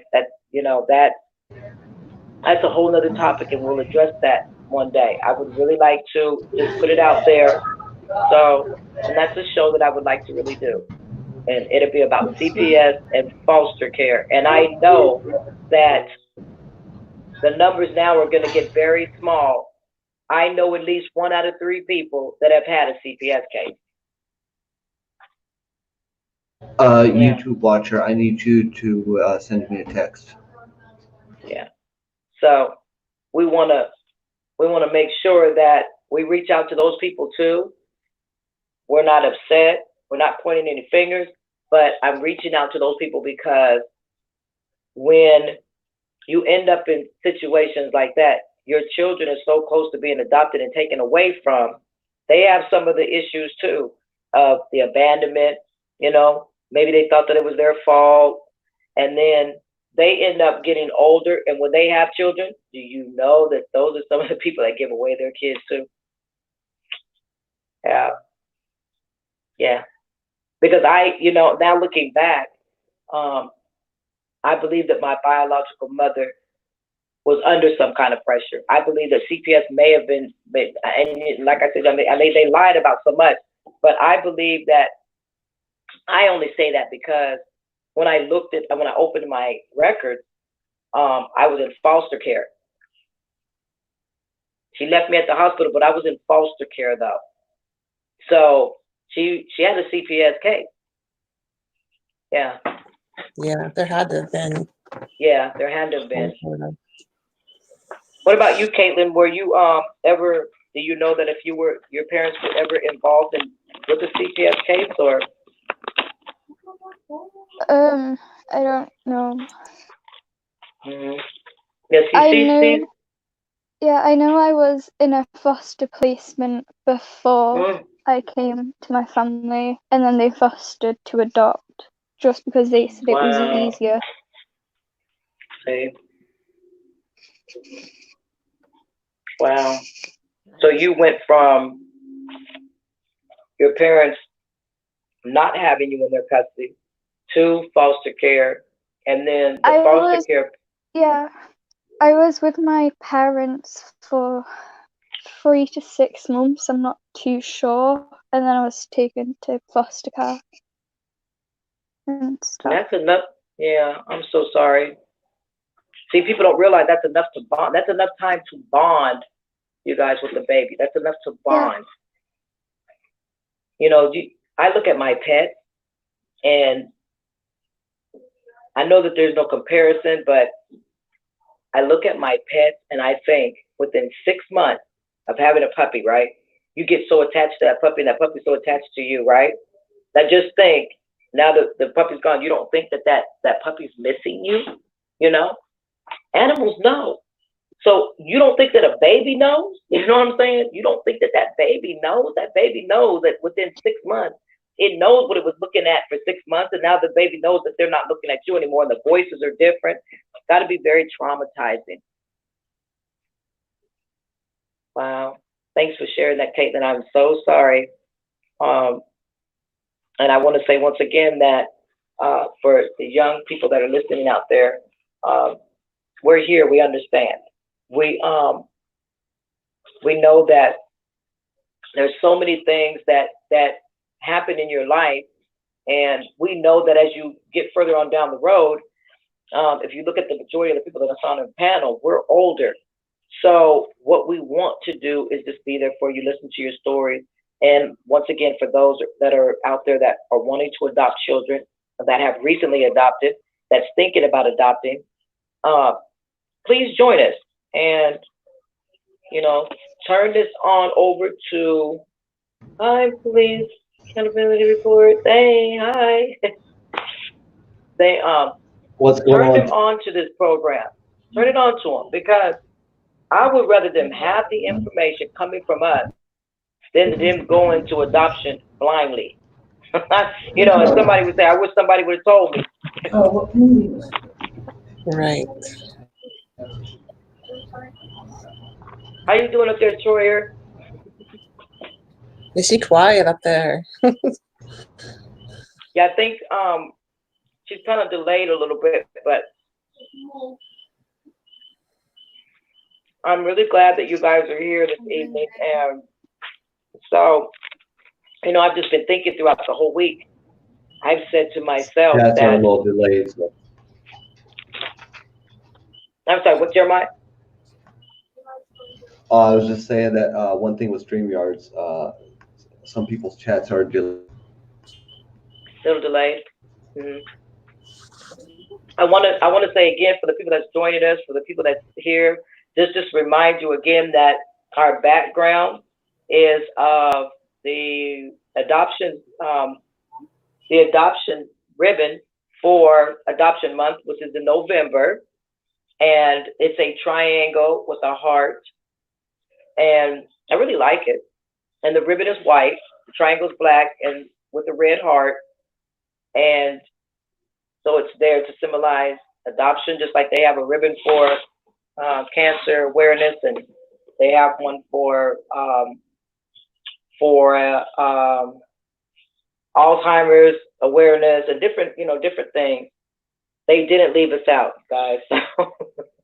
So I like it, and we want to thank Dustin, right, Jeremiah, for putting this together for us. In Hollywood, he put it together. Terrific. Yeah. Coming up with one, and it didn't work, so he did it for me. Terrific. And by the way, police accountability. I want to say you guys have an awesome show. Never get to that point, but we're hoping to improve from where now. Yes, and yes, I want to say hi with accountability too. Coming in here. And look, we have YouTube watcher has joined us. Good evening, good evening, good evening. Hello. Sorry, I was late. It's my daughter's 5th birthday. I had to do, you know, daddy stuff. Happy birthday.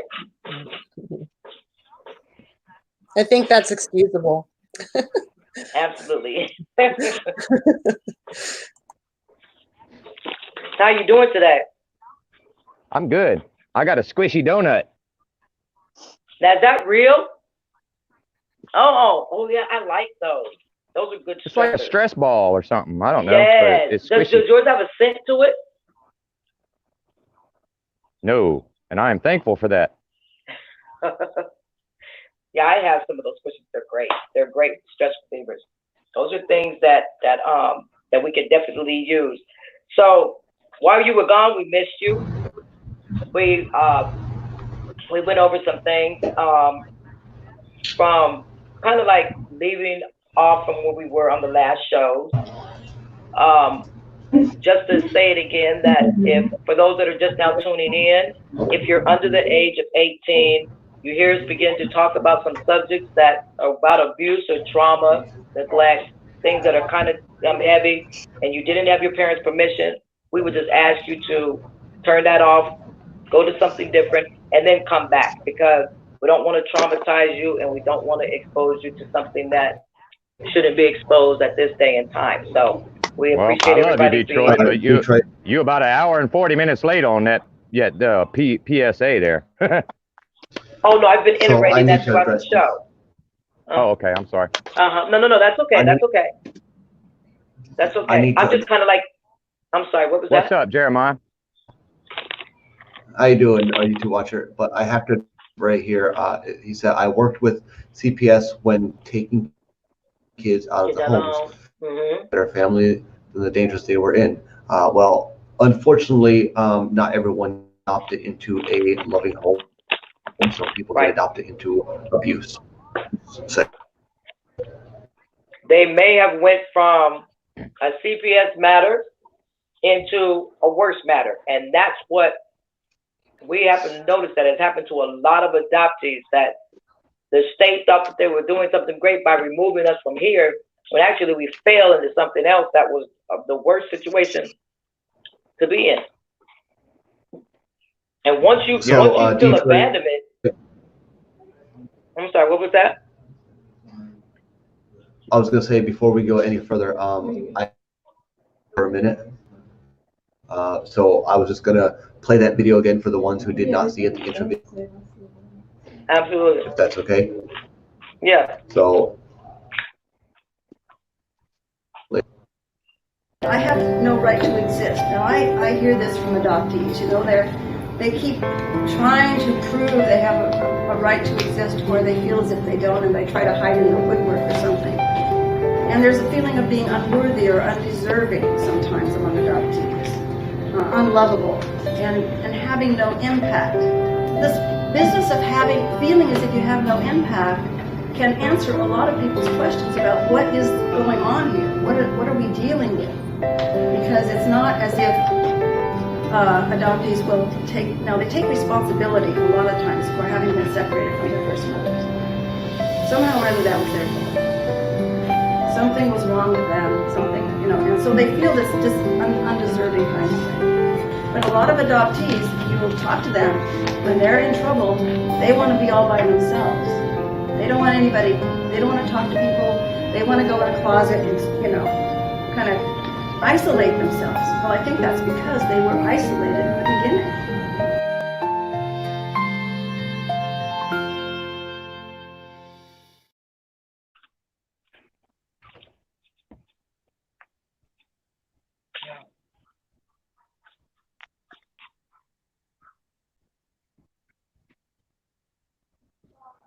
I can definitely relate to that.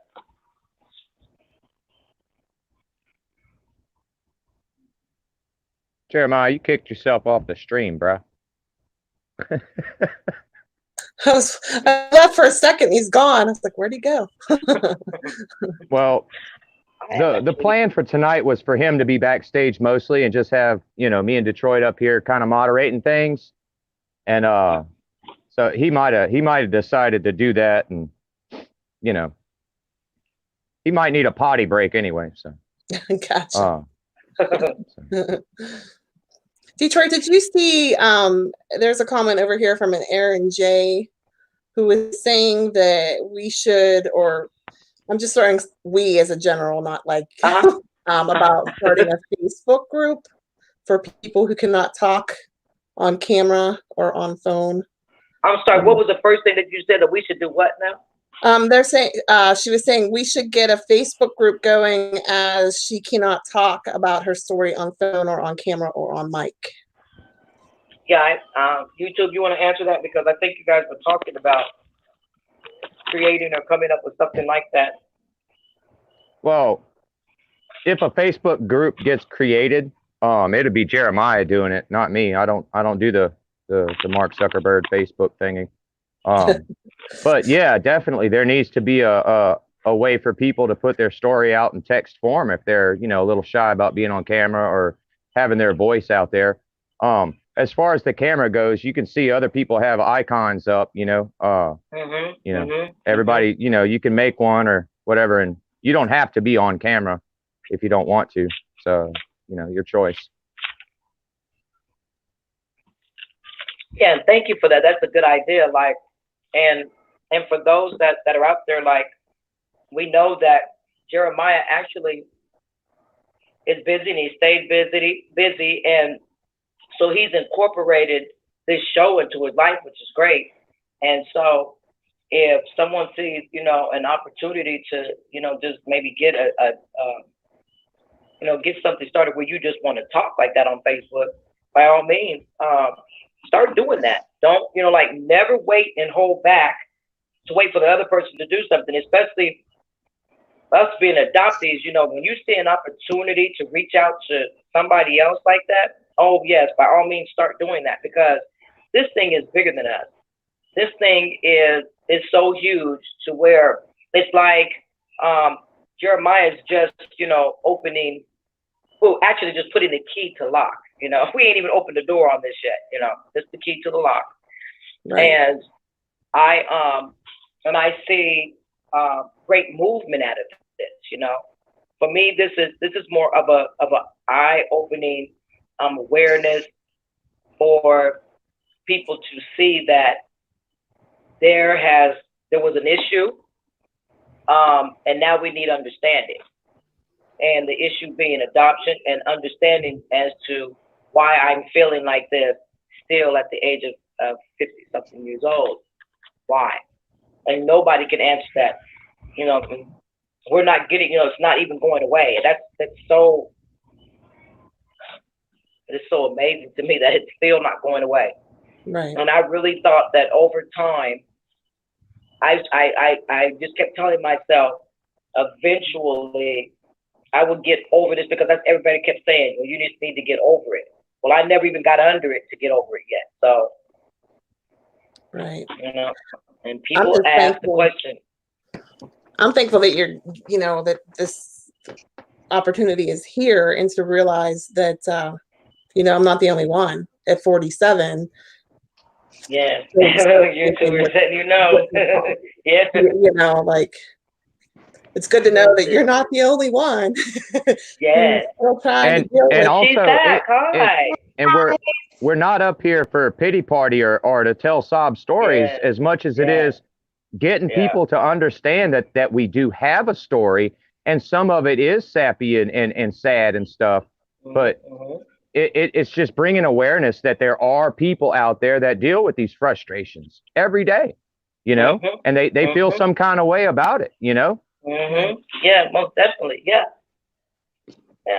And just the few people that, I told you guys earlier, remember when I was saying that when I had the conversation with YouTube and Jeremiah, that we're not doing this for how many people are in the chat room, how many people show up, how many people, if Jeremiah can reach one person and they say, you helped me, that was the whole purpose.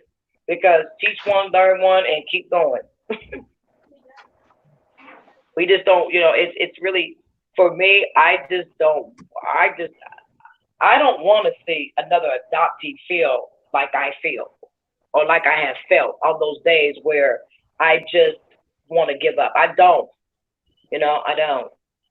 Right. And we will put, it's about bringing awareness and teaching people that, if they bring an adopted a child into their house by adoption, they need to feel some compassion and have a little bit of understanding, and maybe we can impart a little bit of knowledge before they have to come face to face with the reality that, their kid has some feelings, some kind of way about being adopted, and maybe a little feeling of abandonment, and maybe a little depression, some anxiety, maybe other, thoughts that may be a little bit worse.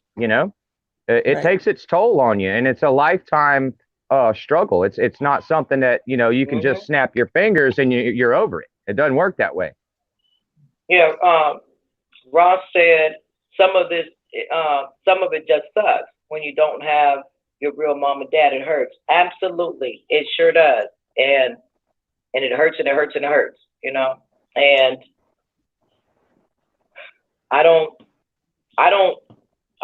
I'm not sitting here and gonna lie to you and say that I have even one answer. I don't.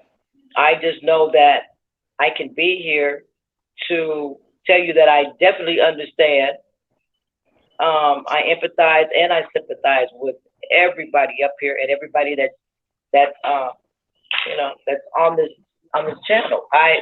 Whether you're going to adopt, whether you've been adopted on YouTube. I was just talking about even the people that's been in foster care and those have had CPS cases, because it's something about the people that have had CPS cases, and you know that your kids have come this close to being adopted. You kind of escaped a little bit of that, and I want to kind of bring that back in and let the people out there know that yes, if you have been a part of the CPS system, or you're going through that right now, because I'm willing to bet that 1 out of every 3 people out there have had CPS cases, and those are the people that I want you to start coming on here and tell me how that went for you. How's it going for you? How's it working for you? And some of your fears, because some of you have been in the situation or about to go into a situation where you're about to lose your children. And I want to know about that, because in a minute, that's adoption. And, we care. I can't see the name. I want to make sure that I can hear her. Can you hear her, you two? Me? Yes. Yeah, hi. Hi. Good to see you again. I know. I wanted to come on and say hi to you guys. We're always glad to see you, girl. I know. We had fun last week. Yeah. So how are things going? Do tell. It's been a rough one. I don't know. My adoptive father, I explained last week, he has MS and he's in a wheelchair, and I'm one of his part-time, full-time caregivers. And he's fallen like 5 times in the last couple days. And I just keep having to call the paramedics, and he's been in and out of the hospital, and it just is hard because he's all I have left. Like I know my birth mom, but he's all I ever had growing up. And after my fiance died 5 years ago, I don't know how I'll react to losing him. And that just scares me, and that brings up a lot of my abandonment issues again, like what is going to happen, because when he dies, I am going to be homeless. Like I'm not going to have anything or anyone left, and that just scares the shit out of me. Yeah. So, yeah. Dealing with we that. Know. Yeah. I had a conversation with a case manager. Okay. Mm-hmm. And that became one of the biggest conversations that I ever had. This was recently. I said, I don't know, and I don't know, YouTube, if you'll remember me saying this, I don't know what the government or the states, or I don't know who this falls on, but when you have been adopted and your biological family, they don't have anything to do with you, but your adopted family has all passed away. Right. We're back in adoption again? Yep. This is like that. And then so I think what happened for women, I'm not sure, and YouTube, you can tell me how this fits in for you, but as a female, I find myself wanting to get into marriages, not relationships, but marriages, because that piece of paper, yep. I'm gonna need you to sign this because that marriage license to an adoptee is really another adoption piece of paper. You just adopted me again. I never thought about you really being married to me, really. Yeah. So you just adopted me again. Right. Yeah. Isn't that amazing? No, I ain't getting married again. Same thing. I ain't getting married again. No way. That's what I said too. I was like, this is a one you have an amazing, you have an amazing wife. So no, you're not going to get married again. He has an amazing wife. She's a beautiful, amazing woman. And, well, technically, she's not my wife, by the way. Well, happy birthday to your daughter. Happy birthday. I will spread the word. Yeah, tell her happy birthday. Well, you have a beautiful, significant other, and I think that's amazing. And just that with women that I noticed that what we tend to do as adoptees is we tend to get married 1, 2, 3, 4, 5. It comes out of, that's an adoption paper. I hope to God they didn't ever think that I thought that was a marriage license. Yep. Mm-mm. Well, I got married once, and I waited a long time before we got married, and then that didn't work out. So And I see, ain't now getting you married won't do it again. again. Me, Yeah. we got 3 kids together, and we not married, so I ain't worried about it. They can't do nothing to us. We happy. That's You all that happy, huh? matters. That's all. Yep. That's absolutely. That's all that matters. Can you YouTube? Can you see those comments that came up? Because I can see them in my rat hole my whole life. Well, I can see We- all the comments. Okay. For those of us on StreamYards, if you hit the chat button at the bottom, or well, I'm on a phone, so it's different for Okay. a laptop or whatever. But hit the Anybody chat can button at answer the these, phone and at the bottom, and then you hit the live comment button after you hit that, and you can see Okay. all the comments, even the ones from Facebook.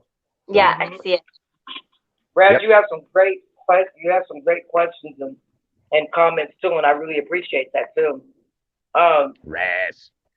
You know, we as a society, you know, I think society really needs to explain to me what they mean by adoption. I've said it several times this evening that I think that the word adoption actually belongs to the person that's doing the adoption, signing the paperwork.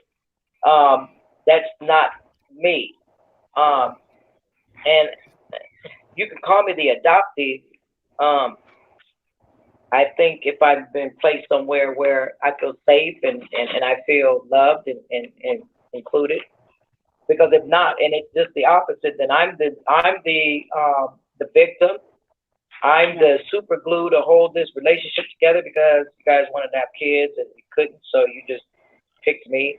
You know, I don't want the titles anymore. I don't want the paperwork anymore. I don't want the titles anymore. Right. I just, you know, it's almost, I say this a lot. I don't know what saying that you guys have when you've had enough, where it just keeps going. And my slogan for myself has always been, stop the world, I just want to get off. Yep. That's what I start telling myself. Yeah. When it becomes too much, I just want you to stop the world. I want to get off.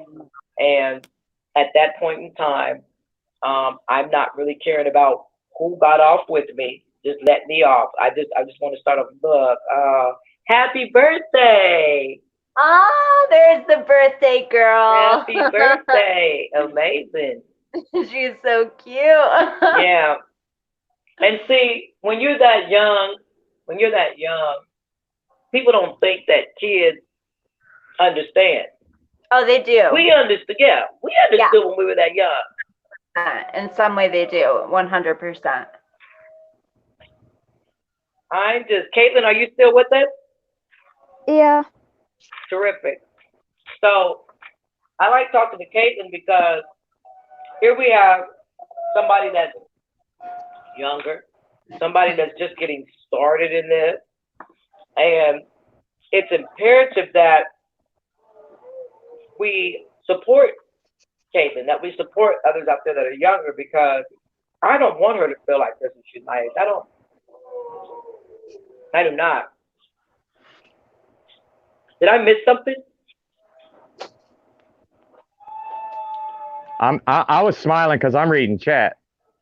What are you guys reading? Like, everybody's like, oh, she's so cute. She is adorable. She is. She's amazing. She has a great dad, great mom, and I'm playing with my rats right now. You guys don't get back. So my question would be to, if I can ask anybody, and I would really just want to kind of go and ask everybody on the panel, because I've been waiting for a minute to ask this question, is if there could be a such thing as the adopted person, once we become adopted, and we could go and have a chat with somebody or have a check-in point with somebody so that we could go and they can ask us, how's it going for you guys? You know, how's it working out? Are you guys happy where you are? Would you like to leave? At what point and what age do you think that the state or whoever signed those, whatever judge signed that paper, what age do you think that you should be able to go back into that judge's chamber and check in to ask, and they ask me questions about, am I eating? Am I okay? Do I feel safe and comfortable? Or, because they didn't come back and ask me anything. Like, here's your paper. Right. Did it ever dawn on them to go back and check this? Let me check in and just see how this is going. No, I 100% think that there should be some regulation of that. And like I said last week, also how there should be a sight eval for anyone who's going to adopt a child. You know, a sight eval. I ain't gonna lie. I thought that they did do stuff like that. I kid you not. I always thought, well, of course they do an evaluation, and they come to the house and they check and they stick a scope up you. They probably did that without us knowing as we were children, right? Yeah. You go outside and play. We went outside and played by the people. You know, I didn't think about that. Well, I don't know, because back in the 60s, they probably really did it. I remember when I read. Well, I mean, we might have been in school or something when the CPS or whatever they called it back then, you know, came by to make sure there was food in the fridge and there was a bed for the kid to sleep in. You know, we might have been in school at that time. I'm sure they harassed our parents. You know what I mean? So you mean to tell me that, what did they do with I don't remember there being no food there. So you mean to tell me that they took the food out of the refrigerator after people left? I don't know what it is about. Am I the only one, or do adoptees just seem like I said last week, where was the food? I was always hungry. I've been eating since I was always hungry, you guys. Yeah. I don't remember my cupboards ever being empty growing up. I mean, they weren't stocked with junk food and stuff. It was mostly cookable stuff that, you know, I relied on somebody else to do, but there was always, you know, something in there.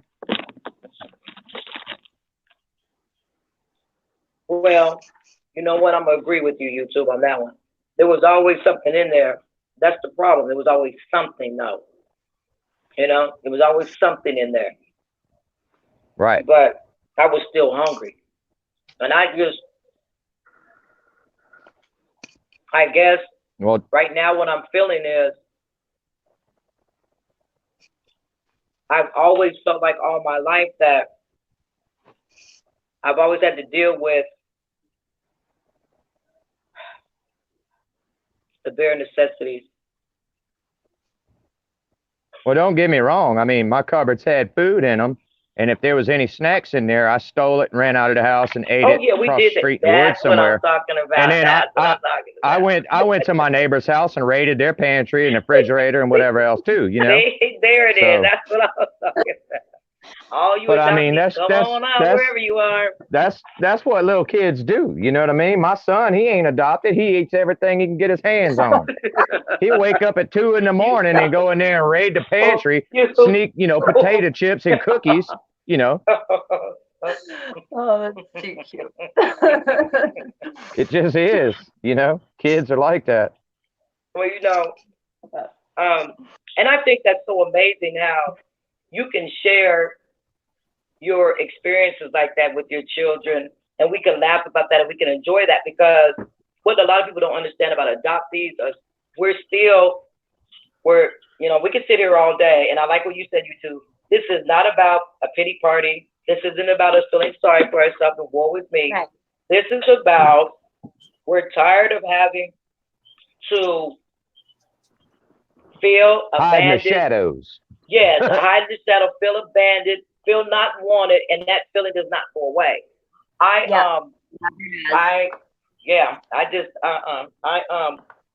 But you know, I like what you two said was that I like how you connect with your children, how I hope they really grow up to understand that they are so fortunate to have you as a father, and you experienced all of that to where that saves them a whole bunch of, blah, blah, blah, blah, blah, and you're really there. And I think that's amazing. I think that's beautiful. We have a question that I'm an adoptee and I have an eating disorder. Serena, I'm starting to understand that is something that's very common in adoptees, with adoptees. Very, very. Yeah, we touched on that last Tracy, you week too. a little bit. That's yeah, definitely. Caitlin, you mind me pulling you forward right now? I need you. Yeah, sweetie. Go on. Yeah, I think it's So somebody had a question on here that they said that due to them being adopted, they have an eating disorder. And she said she's an adoptee and she has an eating disorder. Can you kind of you want to touch on this one? Her name is Serena. I also have one. I don't really want to talk about it because, yeah. Well, you said enough then, sweetheart. Yeah, you said enough, and we really appreciate that. I just wanted to let her hear that. What's helpful is just knowing somebody else out there has the same issues, you know? Well, and I think also a lot of adoptees end up having eating disorders because it's something they can control. It's something you can control in the situation is the food that you intake in your body. And you have so little control in every other aspect of what's going on that just having that one aspect, even if it's a toxic one, you'll reach for that. And so and like I touched on last week, my mom had Munchausen by proxy where she would drug me. And so eventually when she would find me cheeking my pills, she would put it in my food. And so I ended up not eating anything unless it was pre-packaged. Opened it myself. I had weird things with food all my life because of that. And so I think a lot of adoptees end up having that just due to the lack of control in their life. Yeah. Tracy, I can see you up there too, because you want to elaborate on that, please, too. Because I see her that was something that I know that that's a real one for you. It is mine. I stress eat, anxiety, depression, whatever you want it to be. It's just there. It's something that kind of takes the pain away, So, and it's something that I'm still trying to figure out why or how to control or what have you. But I think a lot of it is just, so one thing you get, I don't want to say. After hearing, other people talking and stuff, do you think maybe a little bit more of why? I think it goes back to just not feeling good enough. I think a lot of it is hiding behind, for me, hiding behind the weight. Who's gonna love me? Who's gonna appreciate me? Who's gonna whatever? That feeling of being unworthy. Right. So and what I've noticed, I might be being a little, selfish here, but I noticed adoptee people are very beautiful people. We are. I mean, we are. We're very beautiful people in the sense of we understand, we care. We really do go out of our way to care about how we say something to somebody else and how it affects the next person. Very much so. Yes, and I think that I can walk around, I can almost pick out an adopted person or somebody that had something that was similar to that situation. And so I just want to let you guys know that. We're empathetic because we're born with a harsh life experience, Exactly. Yeah. And two, I wanted to ask you two, being that you have a significant other, and I don't know about the others, but, I'm fortunate. I have a loving husband who tells me daily, how appreciative it is me, or how beautiful I am, or how loved I am, what have you. And my answer is always no. You know, I'm sorry. do any of you else feel that way as well? No, go back. Can you repeat that again? Because one of my rats just distracted me, and I was saying, as far as like, you know, not feeling worthy or not feeling good enough, or the abandonment or what have you, having a significant other, or, you know, for myself, it has been, for you too, you know, I'll say significant other, wifey, whatever you want to call her. And if you guys too, saying like my husband daily will tell me how appreciative he is of me, how much he loves me, how beautiful I am, what have you. And my answer to him is always, no, I'm not. You know, is that something that you guys do as well? I've always. Those are the type of, I've come to the realization that when other people compliment me and I don't agree with it, I have to step back and think to myself that I can't see myself through their eyes, right? I don't feel what they feel, you know, about me. I only know what I feel about me and what I feel about them, you know? And I think, yeah, you can't I say agree with that. you can't say no, like logically, because you don't know how they truly feel. You just have to accept it, you know? Okay. Absolutely. I mean, that's my opinion anyway. I just accept the criticisms and whatever, you know, pleasantries they might, you know, send to me and move on, you know? Well, I just want to say, because we're coming up on our last 15 minutes of the show, and I'm going to really don't want to end this because it's been so beautiful, but you know what? All of you guys look beautiful to me, and I want to let you guys know that. And for everybody out there, you are beautiful, you are loved, and keep coming back to the channel so that we can all understand and share and get a little bit stronger in our thoughts and in our minds and our spirits, because that's what it's about.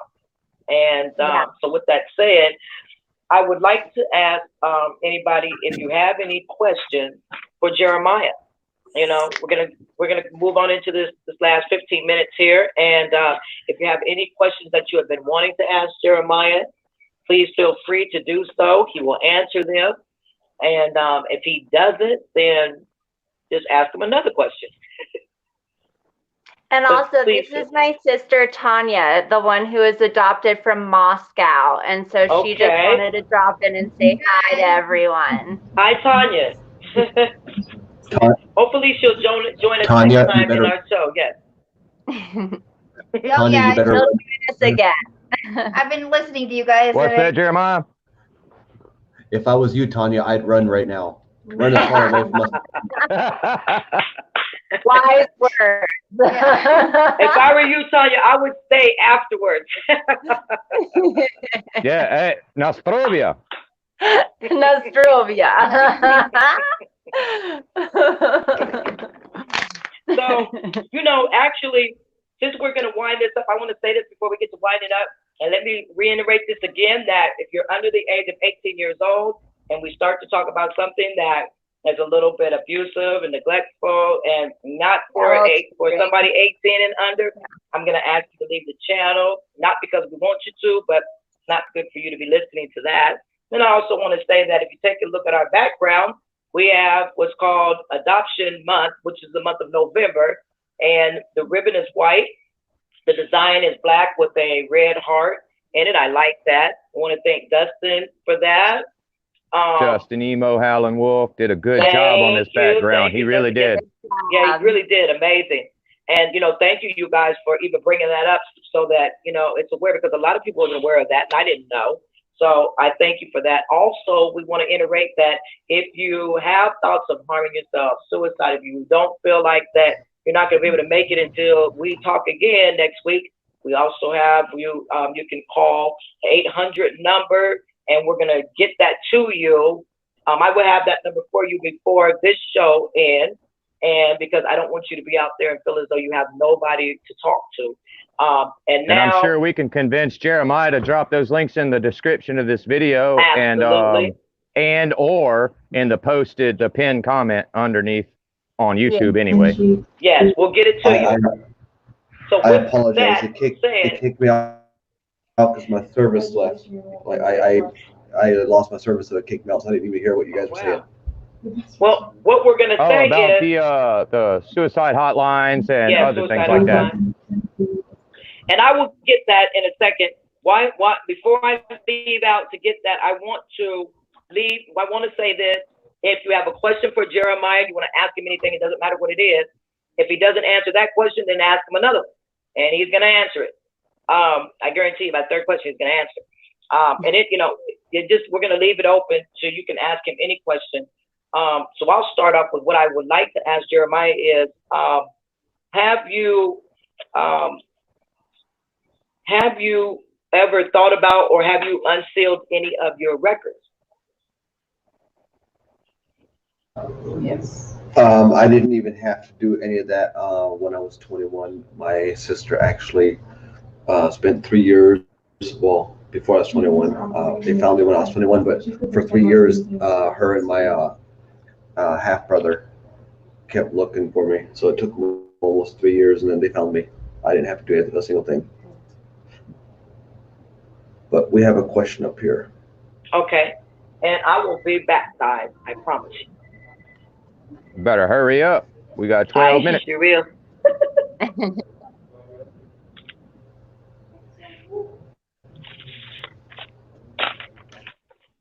And anybody up on the panel can answer that question.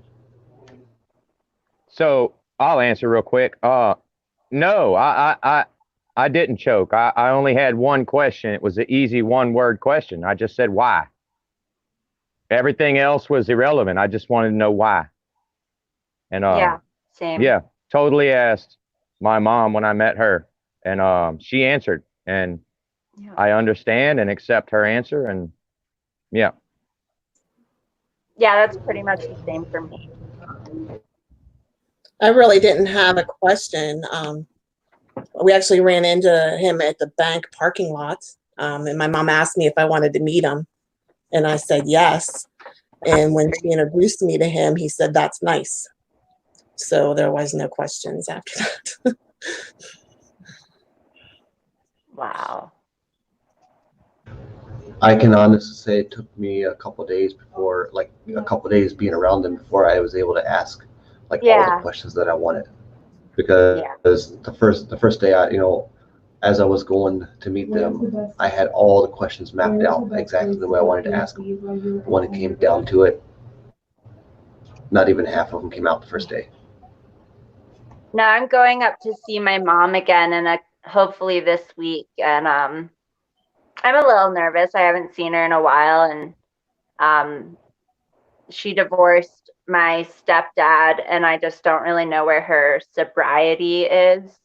And I've been sober for like 5 years, so I'm a little anxious, but I'm anxious before I go up. But I just want to see my little brothers and her and make sure everyone's okay. So, yeah.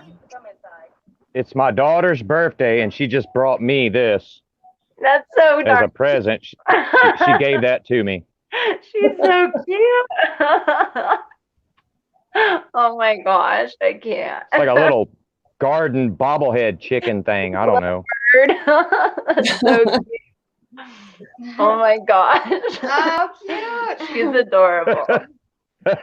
Sorry. That's the best age. 5 is like the most fun age, like, to be around a kid. I love that.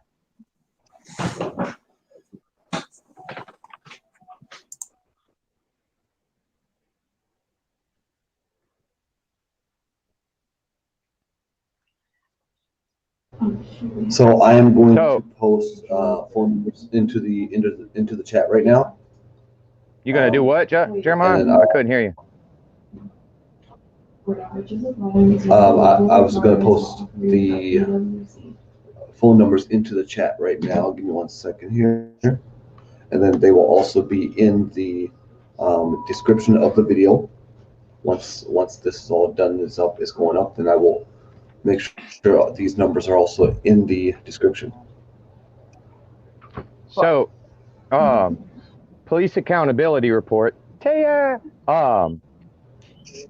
Did it help? Well, all right. She asked the question, did it help or did it hurt when you got the answer to the question why? It didn't hurt. She told me she was too damn poor. She couldn't afford another kid, with a, and my dad didn't want to stay with her. So, I mean, it was like, kind of, what's the point? She already had another mouth to feed. I've got an older brother from her, but she just couldn't afford it, and she's physically handicapped also, which didn't help the situation. So I totally accepted her answer and understood that I was in a better place from the moment that she had told me. Yeah, I mean, same here. My mom was 18 when she had me, and my dad was a lot older and didn't want to stick around. And, my mom was also an addict at the time, and so I completely understand. I mean, my adopted mom was super abusive, though. So my birth mom always told me she was just be kept me. And, but who knows, that business is bad, so. You never know what the opposite would have been. So, there's one thing I wanted to put out there. If there is anybody who does not want to come on, it's echoing. Can you guys We hear can't me? hear you, Detroit. Yep, now we can. Yep. Echo left. We're good. If there's anybody who does not want to do to come up on the live panel, that's totally fine. We can always arrange where we do a video where it's not live. We'll just record it, and then we will put it up on the channel. If that helps anybody. And also, Raz, if you ever wanted, and this goes for anybody, if anybody does want to do get the story out, you guys don't have to wait until we do these panels. We can always arrange a night where it works best for you guys. And also, if there's some folks that don't want to be on panel, don't want their story being out there, that's fine. I'm pretty sure Jeremiah can set up a StreamYard panel like we're doing here, but keep it totally private if you just want to talk. You know what I mean? Yeah.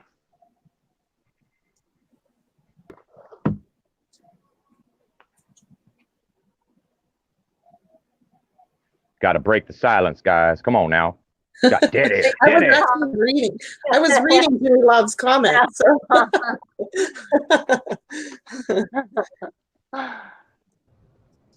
I was reading Jimmy's comment here, the one that I have up here. I need to, my the comment's so big it covers not a half problem, of it. Jimmy. And also,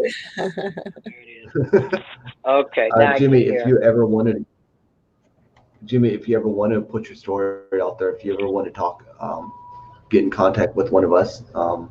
Obviously, you're on my fan page, so you can contact me on there, and we can arrange something on there.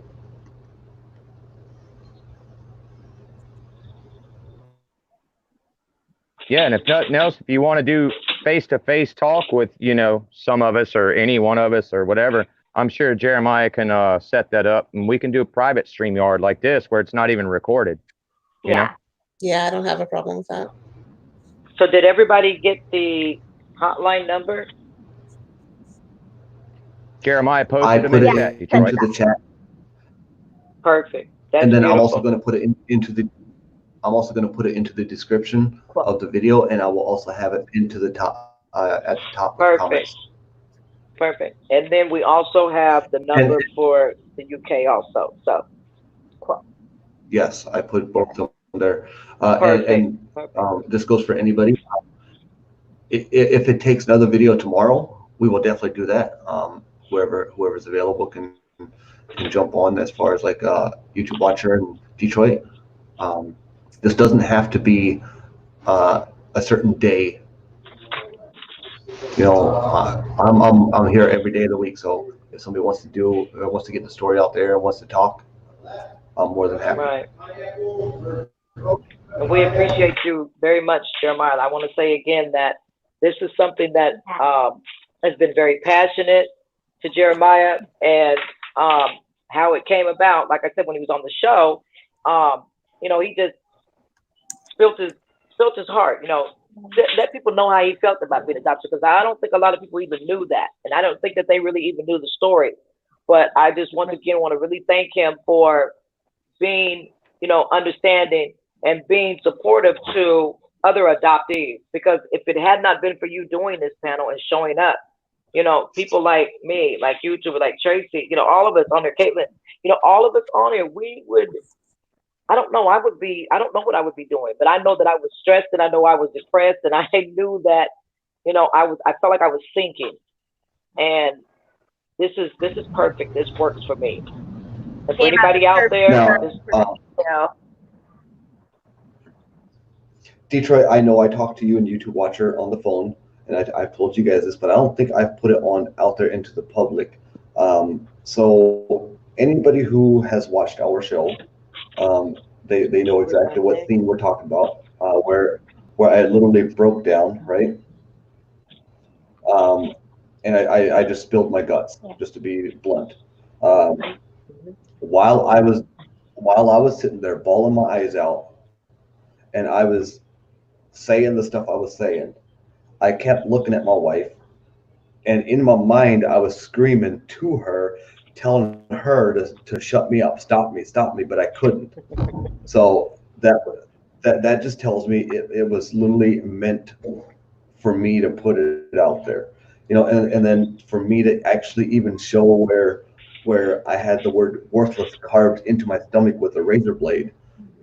I never in my life imagined I would put it out there that I actually do that. And to be honest with you, I've done a video about this before in the past. My tattoos on my arms actually cover all the cigarette burns and cuts that I had on there, the scars. Yeah, it covers the scars on my hands. Yeah. That's weird, because I have burn marks. I have cigarette marks, burns. I don't think I ever told my kids that either. Before I even ever started cutting, I was burning my arm like crazy with cigarettes. Yeah, I did like that crazy. too. It was Well, I got burned by. I'm sorry. Go ahead. I don't know, YouTube Watcher, if you've seen it, or I don't, any of you guys up here, but I did a video talking about the feelings of an adoptee, right? Mm-hmm. And also about a cutter, being a cutter. Yes. Some people who cut, a lot of people say, oh, they're just doing that just for attention. But in all reality, the people who say that are the ones who can actually have real tears coming out of their eyes.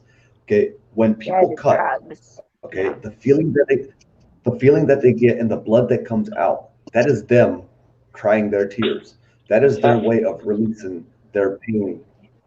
Yeah. And a lot of people don't understand it. For me, it was just to feel something. It was like a so numb feeling that cutting was just something so I could feel, because I was so numb, and I hated myself. And my birth parents, my mom died when I was about 2 years old, and my dad gave us up for adoption because he couldn't afford to take care of us. So I never met my parents. I never met my birth parents, and I don't know what they look like. I don't know anything about them. And our adoption was closed because it was from a foreign country. It was a lot more difficult to. Russia has a lot more stricter rules of adoption. So it was. And when when you do that cutting, it's like you said, it like you feel something, right? It makes you feel. Yeah. Like, it makes you feel alive. It makes you feel alive in a way. Exactly. Yeah. Right. Makes you feel I do real. drugs to feel the opposite. I just like being numb. I feel too much otherwise, and I can't cope with it. It's too much feeling for me, and so I have to numb it out, or I just can't stand it. Are you? And like my kid.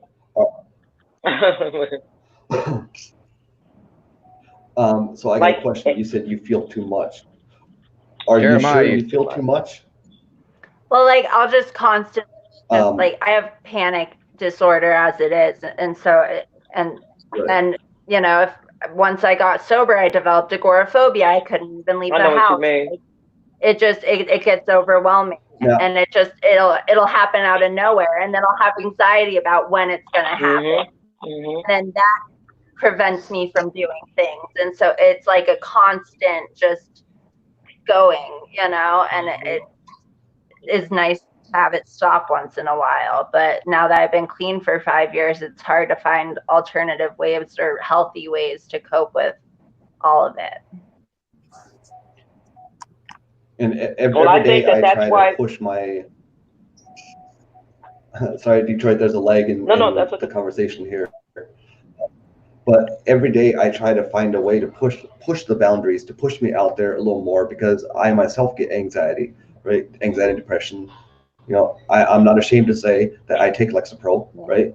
Which is for exactly that. Right. But every day I try to find myself pushing my boundaries, Right. putting myself outside of the box. Because if I don't, I would literally probably be 6 foot under, Yeah. right? So in order for me to move forward, which it's not like this for everybody, but for me, in order for me to move forward and actually feel like I'm accomplishing something in life, I have to push my boundaries. I have to get outside the box, and that is exactly why I'm doing this panel here. Yeah, that's what I was gonna say. Is that two things was I actually got burned by my adopted mother, so she burned me with cigarette burns, and like I said, they're still here on my arm to this day. I thought that it would go away, but it doesn't. And another thing is, maybe up until like 5 years ago, you didn't know what to do, but this is why Jeremiah has this, so that we all have somewhere to come to at least, you know, and be like, you know, connect, touch bases, try to, you know, understand, work through this. Yeah. Yeah. So I think, does anybody else have any questions or for Jeremiah? I was talking and I was muted. I didn't realize I was muted. But there's one thing I want to say to the people who want to put their story out there, but they're too shy to be on camera or whatever. In no way, shape, or form is it easy for me to do this. Okay. And the best way for you to know that it's really getting to me is when I start stuttering. Okay, when I get very nervous or I get put on the spot or it's hard for me to talk about something, I start stuttering, which I'm doing right now. And I don't know, it's just don't think you're alone when you know you feel like you're not ready to put it out there or you're shy. I mean, you're not the only one. We're all here. Yeah.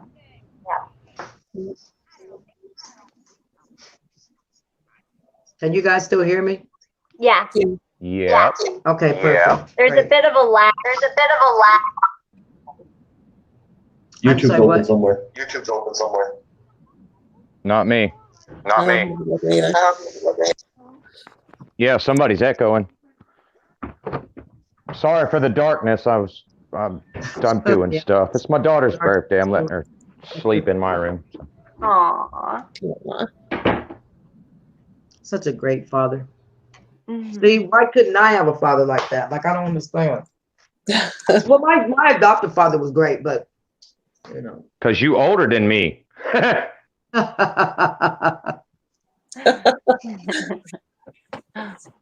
So, Jeremiah, that's what I was going to ask you. Out of all the children that your mom had, were you the only one that was given up for adoption? I was the only one. And you, out of how many kids? Do what? Out of how many kids? I would rather not put that out there right now. Okay. It's something that's going to be coming out later on. Okay. So.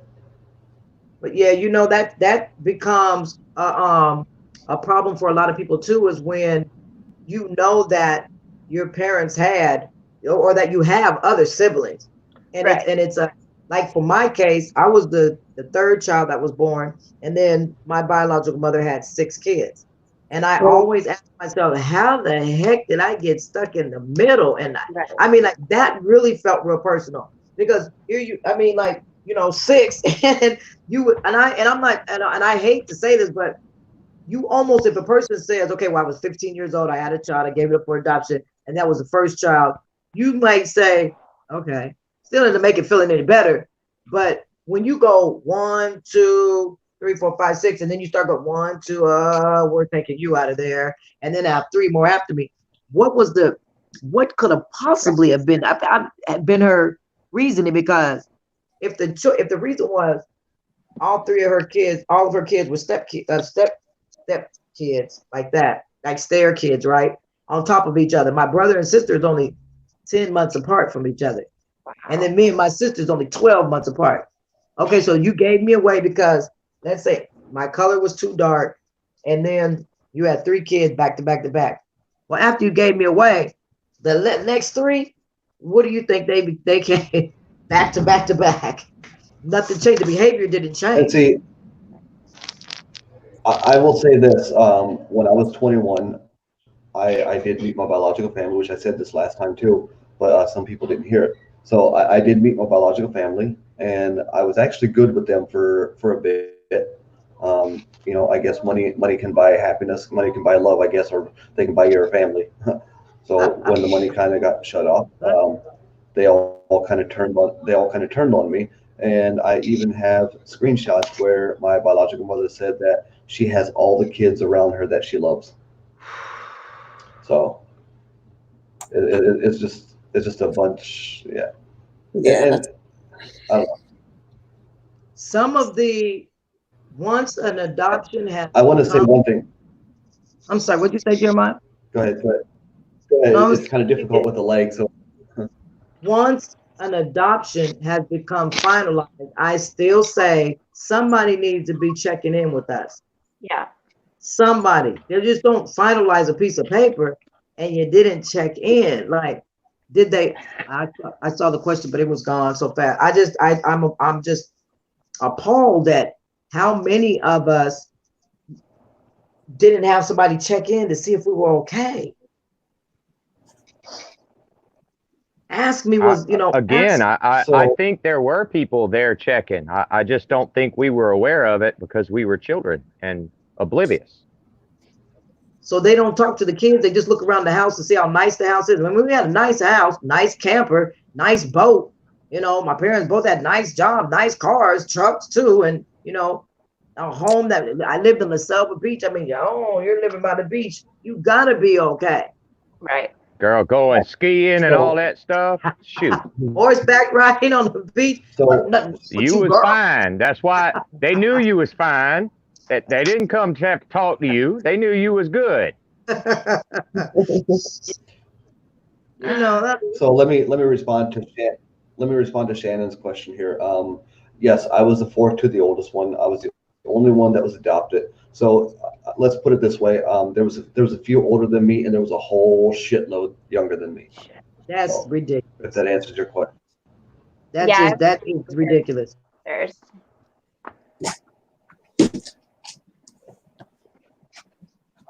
I'm right there with you, Jeremiah. I was the oldest, and then they decided to have 2 more 20 years later. Yeah, I'm 2 years later.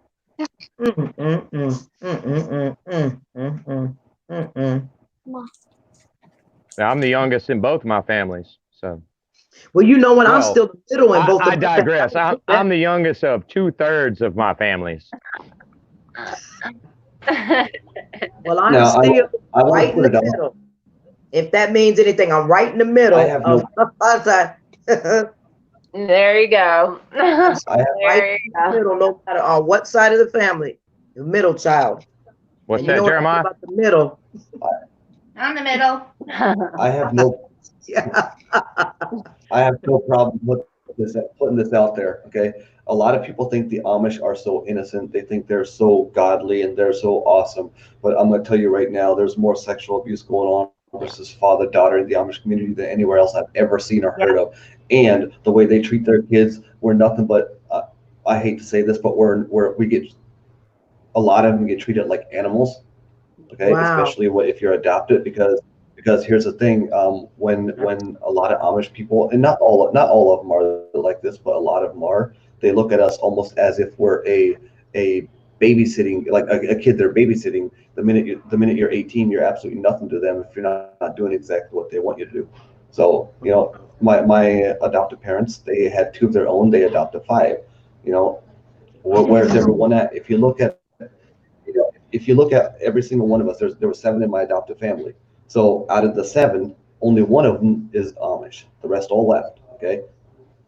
But out of those 7, only 2 of them are getting money and getting the farm from the parents, and that's their own 2 kids. The rest of them are out stuck with nothing. They don't give a shit about us. Glad you brought that up, Jeremiah.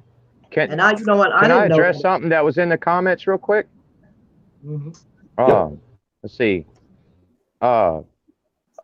Police accountability report said I can't understand why adoptees wouldn't be checked on after the adoption. That makes no sense to me.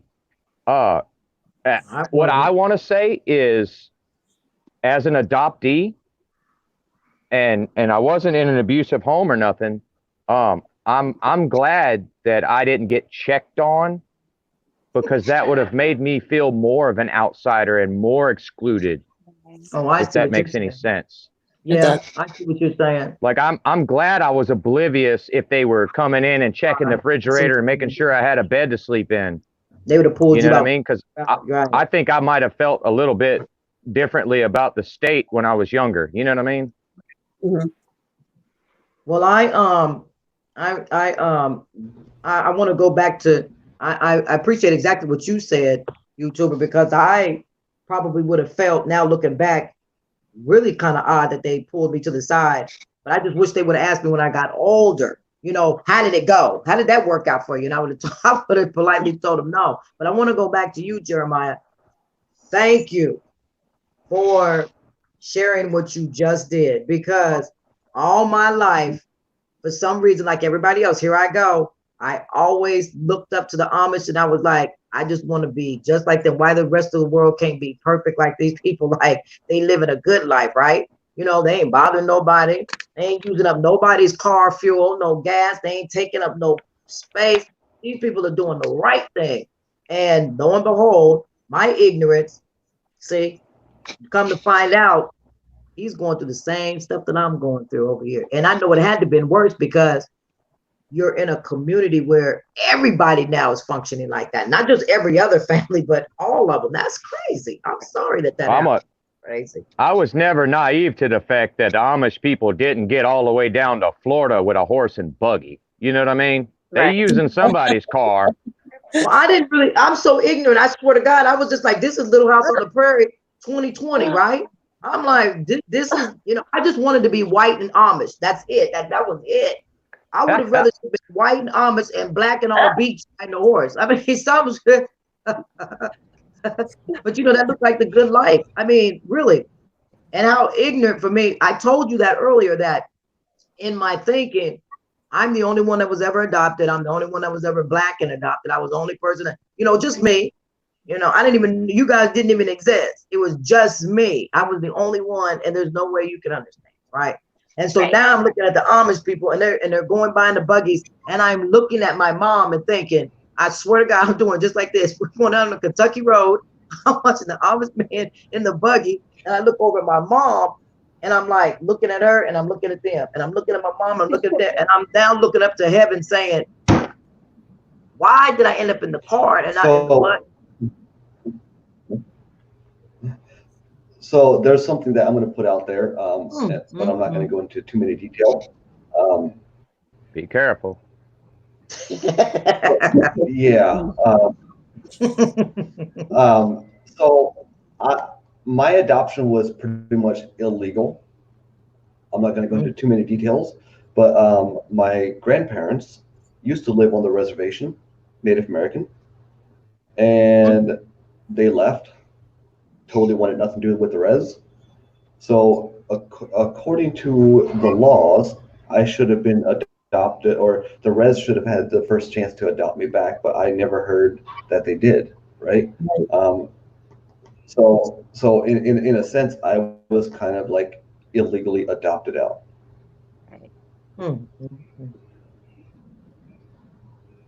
Which we'll get into that more later on. Right.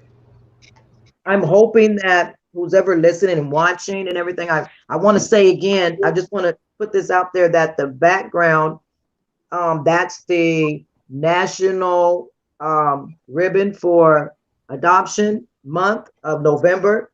It's a triangle with a red heart.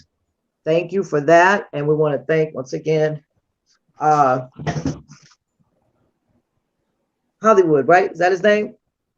Oh, Justin Emo Howland made our background. Yes, He's good at that. Yeah, he really did a good job too. Beautiful job. And I saw Jeremiah's rough draft on the background, and I'm glad that Emo helped us out. That's beautiful. I like it. I really do. I like that. Sorry, and I had to, Jeremiah. I had to.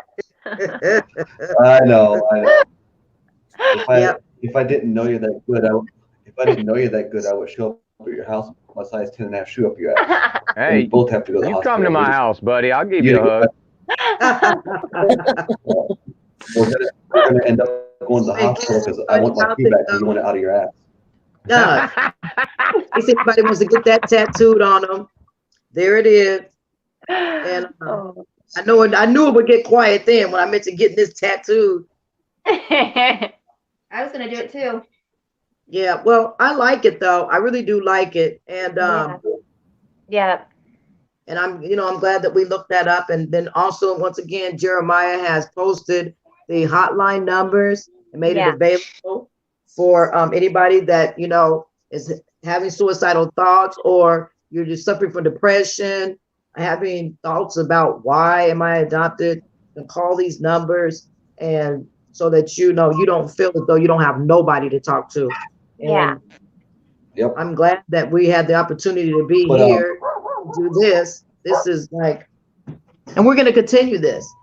So, don't go away, and let people know that we are here, that this channel does exist, that it's not just for people that are adoptees. This is for people that are adoptees, people that have adopted, people that are in foster care, people that have been in CPS, people that have just felt as though somebody told you were adopted maybe and you weren't, or maybe that you just found out that you were adopted and never know for 60 years. That's happening too. People are just now finding out years later that they were actually adopted, and for people that are looking to adopt, please join our channel so that you're not walking into something blindly and then you can't turn around 20 years from now and say, you know what, I wish I would have watched, Jeremiah's channel because my kid turned out like this, so I didn't know my child felt like that. Listen to what we're telling you, and please feel That's right. If anybody knows anybody that is thinking about adoption, turn them on to this. Make sure they at least can see the struggles that some of us are going through, so they're not caught off guard, when the kid hits his teenage years or her teenage years. Yeah. But I mean, there's enough adoptees out there to talk about it and bring awareness to the situation. It's not easy for all of us. Some of us take it better than others, but a lot of us don't have it real easy. Yep. And stay active in, if you adopted, stay active in your child's life. Just because you adopted and the child became of age, still you have a job to do. It's not the same. No, it's not like you turned 18 and now you're on your own. You have a job, a lifetime job, to make sure that you are still proactive in this adoptee's life, because we have nobody but you, because you adopted us and told us that. So, we still want family. I'm 57 years old. I still want a family. I don't, my family is all have deceased, but I still should have been left with something. And I'm glad you guys are here, because that helped. Hey, Jeremiah, because I'm lazy and I don't feel like texting, can you get the link to Taya so she can come up for the after show? Send it to Noli or somebody, yes, absolutely. You know what I mean?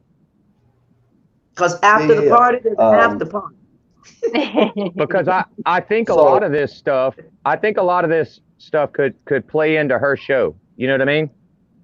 Well, actually, Noli has the link, so if Noli wants to send it to Taya, Noli and Taya are both welcome up here.